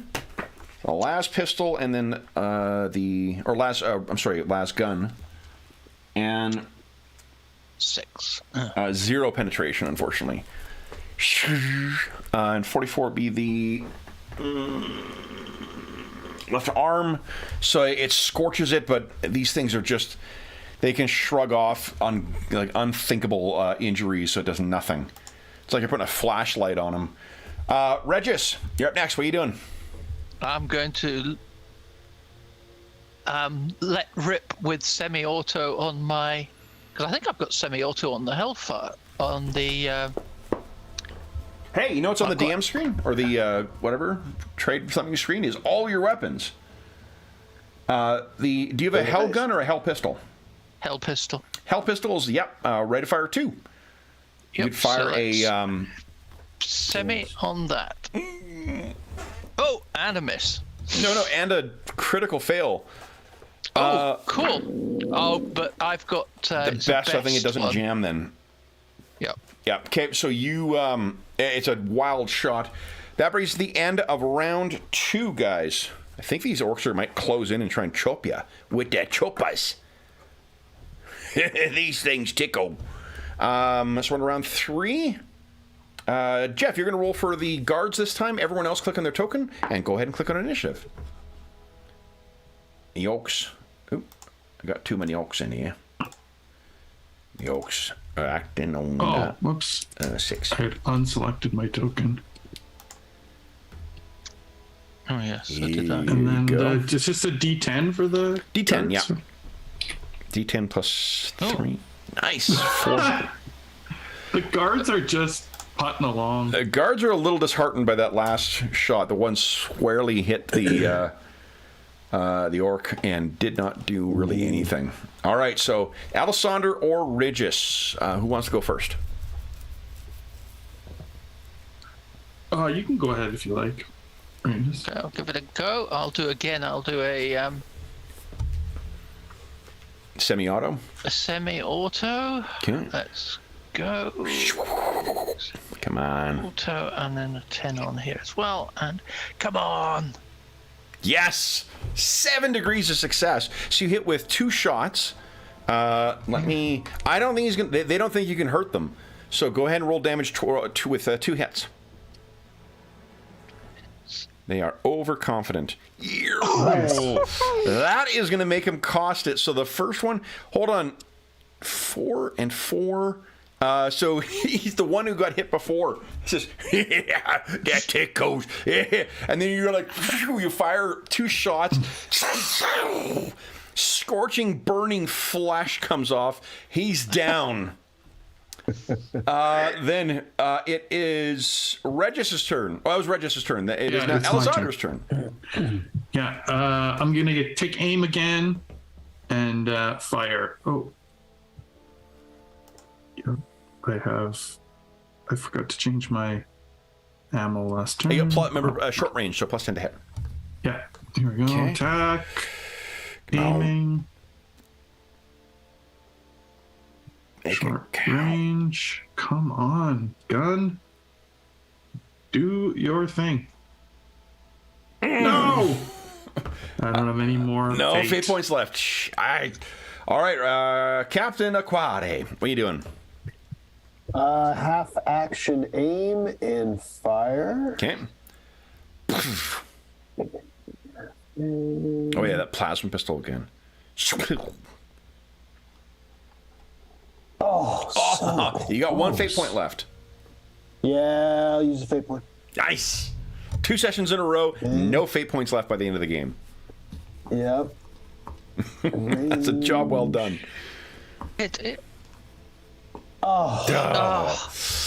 All right, that is the Orc's turn. You stupid oomies. Oh, I'm gonna split you open. Both of them are grabbing their chain axes as a half action, and then they are going to move half their movement. They are now 17 meters away. You can hear those chain axes roaring up. Quarry guards, what are you doing? Shoot. Yeah, firing. Go ahead, guys. You all make the same attack at the same time. You got Chickens. 40%. If they're, they can fire in semi-auto as well at 50% chance, and they hit once on every 2 degrees of success. Miss. Miss. Miss. Super miss. Them orcs are scary. All right, everyone. So we're back to Captain. Captain, go ahead and roll 1d10 for the guards, and then everyone else click on your token, and then click on initiative. The orcs are acting out tonight. 9, nicely done. Guards are on a 12. Speedy. Oh no. Gonzalez. Okay, and then Was Speedy now incredibly slow? Captain, come on, Captain. Let's see. Here we go. 10. Okay.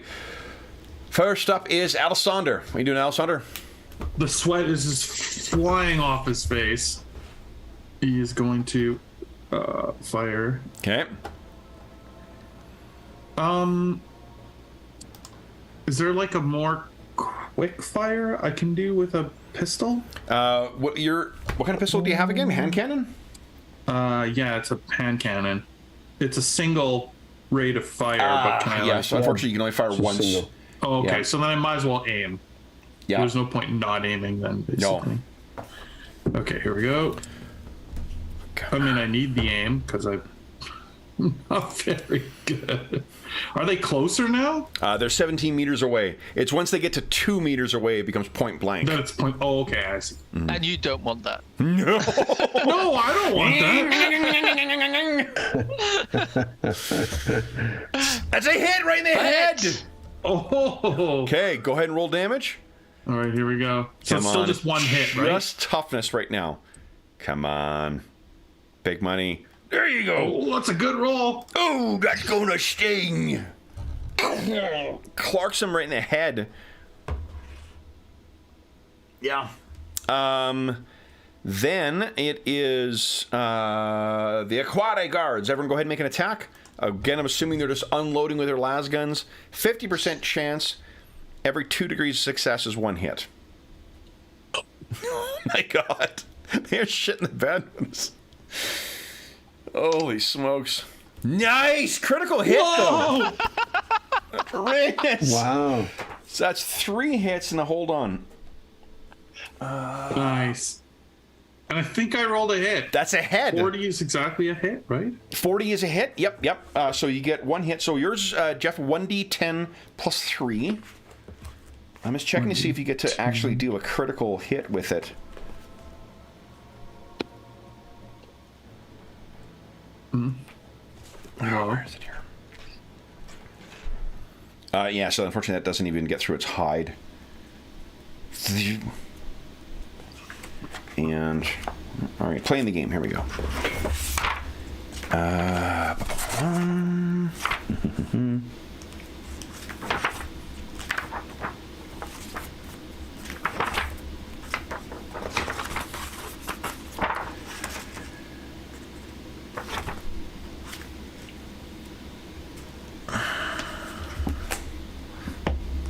Well, finally he rolls a 1. Yeah. Let's see here. Is there... Yeah, after all the hundreds we've rolled today, the 1 feels pretty nice. Well, and it hits them squarely in the head, too. Oh, yeah. So that is excellent. Right, so here we go. Critical hits. That's 2 hits. Yeah, as well. Yeah. Okay, so that's on... actually, it's all 3 would hit. Because it's got a rate of fire 3.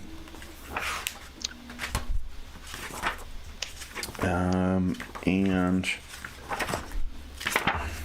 Come on. The reference for critical hits is in the Starship section. Which ain't helpful. It's not helpful. Critical damage. Does not look like there's anything special with this. You know what I'll say is that he can't defend. Then on a critical hit, we'll take a Blackbird's roll. It's rare. It's going to be 1 in 100 chance of rolling the critical hit. So when you roll on that one, can't defend. Go ahead and roll damage. It'll be 1d3, so 1d10 plus 3, 3 times. 3 times 1d10. Sorry. Oh, 1d. Remember, you can use the up arrow to repopulate. Arrow, yep. Yeah, okay. Oh, nice shot! Another good one. Holy smokes! So that's look at this. Square in the head. Righteous Fury. That's 9. Righteous Fury. Yes. Roll the dice once again. The D100 again, James.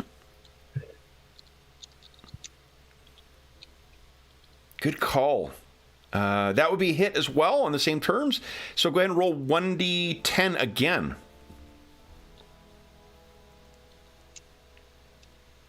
You actually might kill this guy outright.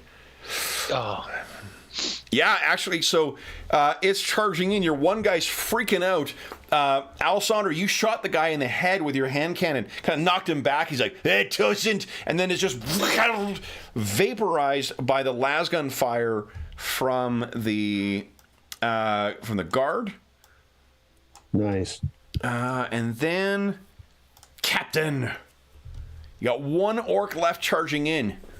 I'm gonna get you, Umi. You got your fancy coat? I'm gonna wear that too. I'm attacking, half action, aim. You go, come on. What, short range still? Short range still, yeah. Yeah. Oh. Jeepers. The Orc's turn. All right, we're going to see, can we charge? Can we charge in? Move 4 meters. Must move 4 meters. I can move my full move. I think I can get in on ya. What's the charge say? What's it say? I'll call it now. My absolute favorite enemies to voice. Without question. Orcs are the fucking best. Yeah, they're pretty sweet. Holy smokes.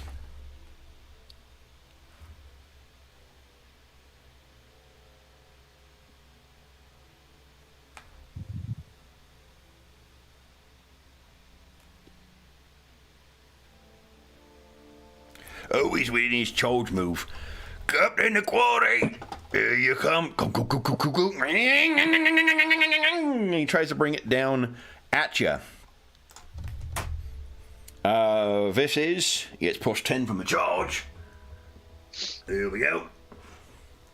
Oh, you like this? It's a 55% chance. Ooh, that's a hit. You can parry or dodge here. What are you thinking? I think dodge is just an agility check, isn't it? I believe that is correct. Or is dodge one of those traits you need to have? Let's see here. No, you don't. You need to teleport here. Yeah, really. Dodge is a skill. Yeah, basic. Yeah, so you can roll. It's a basic agility one. So you can dodge or you can parry. What are you thinking? Parry. Yeah. Okay, go ahead. You just need to succeed here. There we go. Oh, jeez. This thing hits the ground. It's the axe head itself. It's as big as you and is picking up chunks of that. What do you call it? The quartz on the ground. Regis, this guy is at point blank range now. So one extra. So take a look. So superior weapon. Let's see here. Oh yeah, power field. I forgot you got a power sword. I'm a rogue trader, man. Yeah, so go ahead and roll a percentile chance. Come on. All right. Yeah, that's fucking badass. Kind of badass. Come on. Here it comes. No, it falls away and is spinning around, on the corner. Hey, you broke my... And that's it. Regis, he's at point blank range. Regius swivels round and lets rip. Go. Oh. Yes, solid hit. Wow. Go ahead. So that were you firing a Two burst? hits. Yep, I was firing a burst. 2 hits into the left. Oh wait, one's the left leg, and then it tracks. Hold on. Okay, 9 and an oh. Oh, that's great. not so great. Let's see here. A 9. So first hit was left leg. Second hit is leg as well. Okay, so 2 shots to the leg. Yeah, definitely penetrates, but unfortunately, minor damage. All right. It is ridiculous o'clock at your point, James. Do you want to end the game here, or do you want to do one more combat round? Yeah, let's do one more combat round. See if we Heck can yeah, close it everyone off. click on their token. Go ahead and roll initiative. The odds are on 10. Ridiculous o'clock. And then, James, actually, Oh no! you were rolling initiative for the guards this time. 1d10, please. Who am I? Who is? Oh, James is. You rolled last time, didn't you, okay. Sean? Yeah, Sounds good. I think so. This is the last round that I have ammo in my gun. Okay, guards are on an 8. I don't know why they sound like orcs, but there we go. I think everyone's going to. Oral submissions are going to sound great. Good day, you muddled. Okay. Captain Aquare, you have an orc in your grill. What are you doing? Jiminy. Here we go. Come on. I think I am going. We got to try something here. I'm going to go. Is it power sword I'm time? going to go semi-auto. Semi-auto. You are engaged with them. If you could use you could do point blank range for the pistol, or you can use your power sword. Oh, good point. Good point. I am a little better shooting, but they're close. Let me see here. Yeah, let's take a swing. Nice. Yeah. After all, it did just destroy that axe. I mean, It it's did. kind of warmed up. Can you do a half action aim with a melee? I think you can. Aiming is a bonus to any kind of attack, I believe. Yeah, I think that. Half action is plus 10. Yeah. Oh, you can also all-out attack, plus 20 to your weapon skill, but you can't dodge or parry. That sounds risky. Mm-hmm. I'm gonna pass on that. Come on. Would you like to kill yourself? No. Come on. All right, his turn. Hey, you broke that. Half action to pull a vicious hook out from his hand, or from his belt. Right. And he's going to swing at you once again. This time he has only a 45% chance of hitting you. That is a miss. The Aquare guards, what are they doing? Doesn't everyone make an attack roll? Yep. Yeah, blazing away. They will be at point blank is what, plus 30. plus 30. So that's 40 plus 40. So that's a 70% chance, guys. Yep. Yep. Nope. It's hilarious that it's the captain's ones that are terrible. Now that's 2 hits, right? 48 Yes, it is. from us. That's 2 hits. Yeah, Okay. yeah. So then that's 3 hits for. 3 hits for Alessander, 2 hits for Regius. So go ahead and roll 2d10 plus, or a d10 plus 3 a couple of times. Oh, righteous there fury. we got a good one. Okay, go ahead and roll to hit again, Regis. So it's 1d10 plus 3? 1d10 plus 3, and you're going to roll that 3 times, Jeff. Okay. Yes, 44. that's a hit. So roll another d10. That's 2, 4, 9.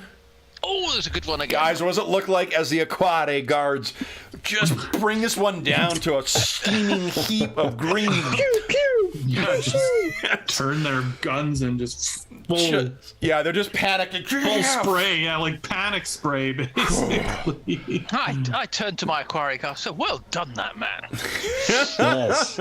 Outstanding. You can hear as well. Let's see here. Remove all turns. There we go. You can hear the sound of more shootas from other directions. It sounds like the orcs are coming. So, first, what we're going to do is award some XP for the session. Let's go back to the main screen here. Well done, guards.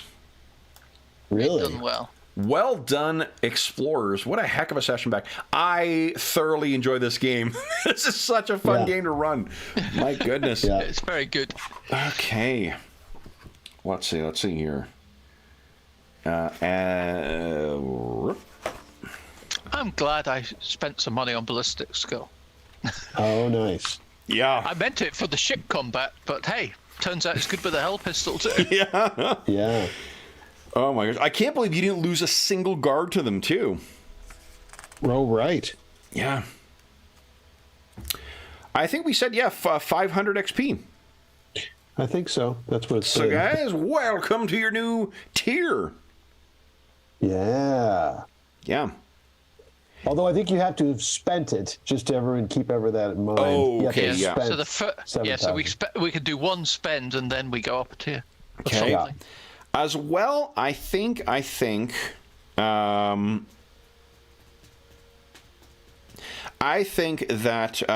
Regius, I'm going to give you an extra 100 XP for today because you had 2 moments where you really had to kind of do the heavy lifting with the role playing in that psychic reef thing, and then also with this, and you did a fucking terrific job with both of those. So there you go. Well done. Yeah.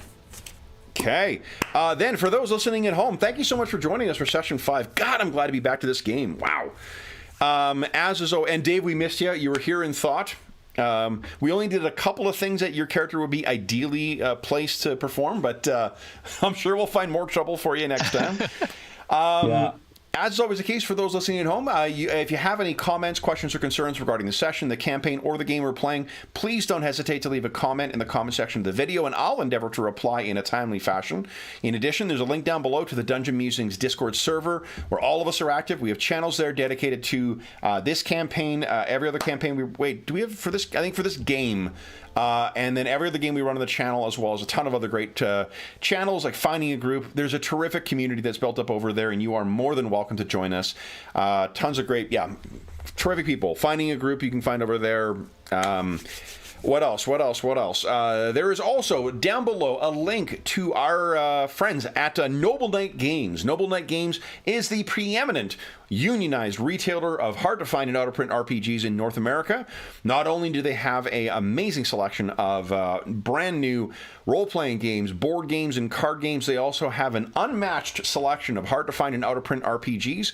If they have something in stock, or if they don't have something in stock that you do want, you can more often than not put it on a want list, and they will send you an email when they have it in stock. They restock fairly frequently. And if you're looking to sell your books, you can also they have a really great way of they'll send you a box, or I can't remember how it works, but it's very easy, and you get a pretty sweet payment. So if you are like me, having piles of books that are teetering and threatening to kill you on an unguarded moment, then you can. They will also buy your books from you.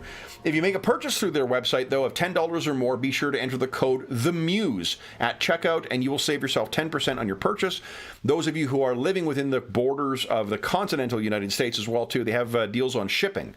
Those of us living in the wilds of Canada cannot take advantage of that, but those of you in the States, you can take advantage of that. There's also a link down below to something called Heroes Save Villages. That is the charity fundraising campaign we run on the channel.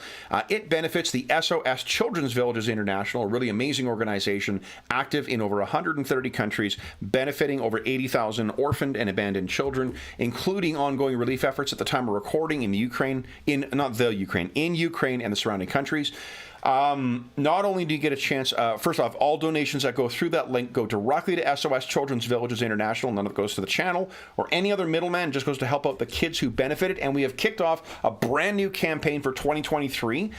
As a small way of saying thank you, for every donation received between January 1st, 2023 and June, 30th, of 2023, you'll have one chance. Every $25 gives you one chance to win the grand prize or one of the other great prizes in our next charity raffle. We're doing the charity raffle for the 2022 donations at the end of the month, end of January, and then our next raffle will be at the end of June. In the interim, we will, so that's one thing you get out of your donations. The other thing you get is that we will be kicking off and we'll be announcing specifics soon about a year-long charity campaign that we will be running. We haven't finalized all of our details, but we've got some really exciting plans for the way we're going to do charity sessions this year. We also have some terrific opportunities for the donors to the campaign to take part in the planning and what's going to happen on that ongoing campaign. We'll be playing every 2 months, starting next month, and then we're kind of fudging for the first couple of months because planning is not my forte in the early part of the year. But we'll get back on track with that.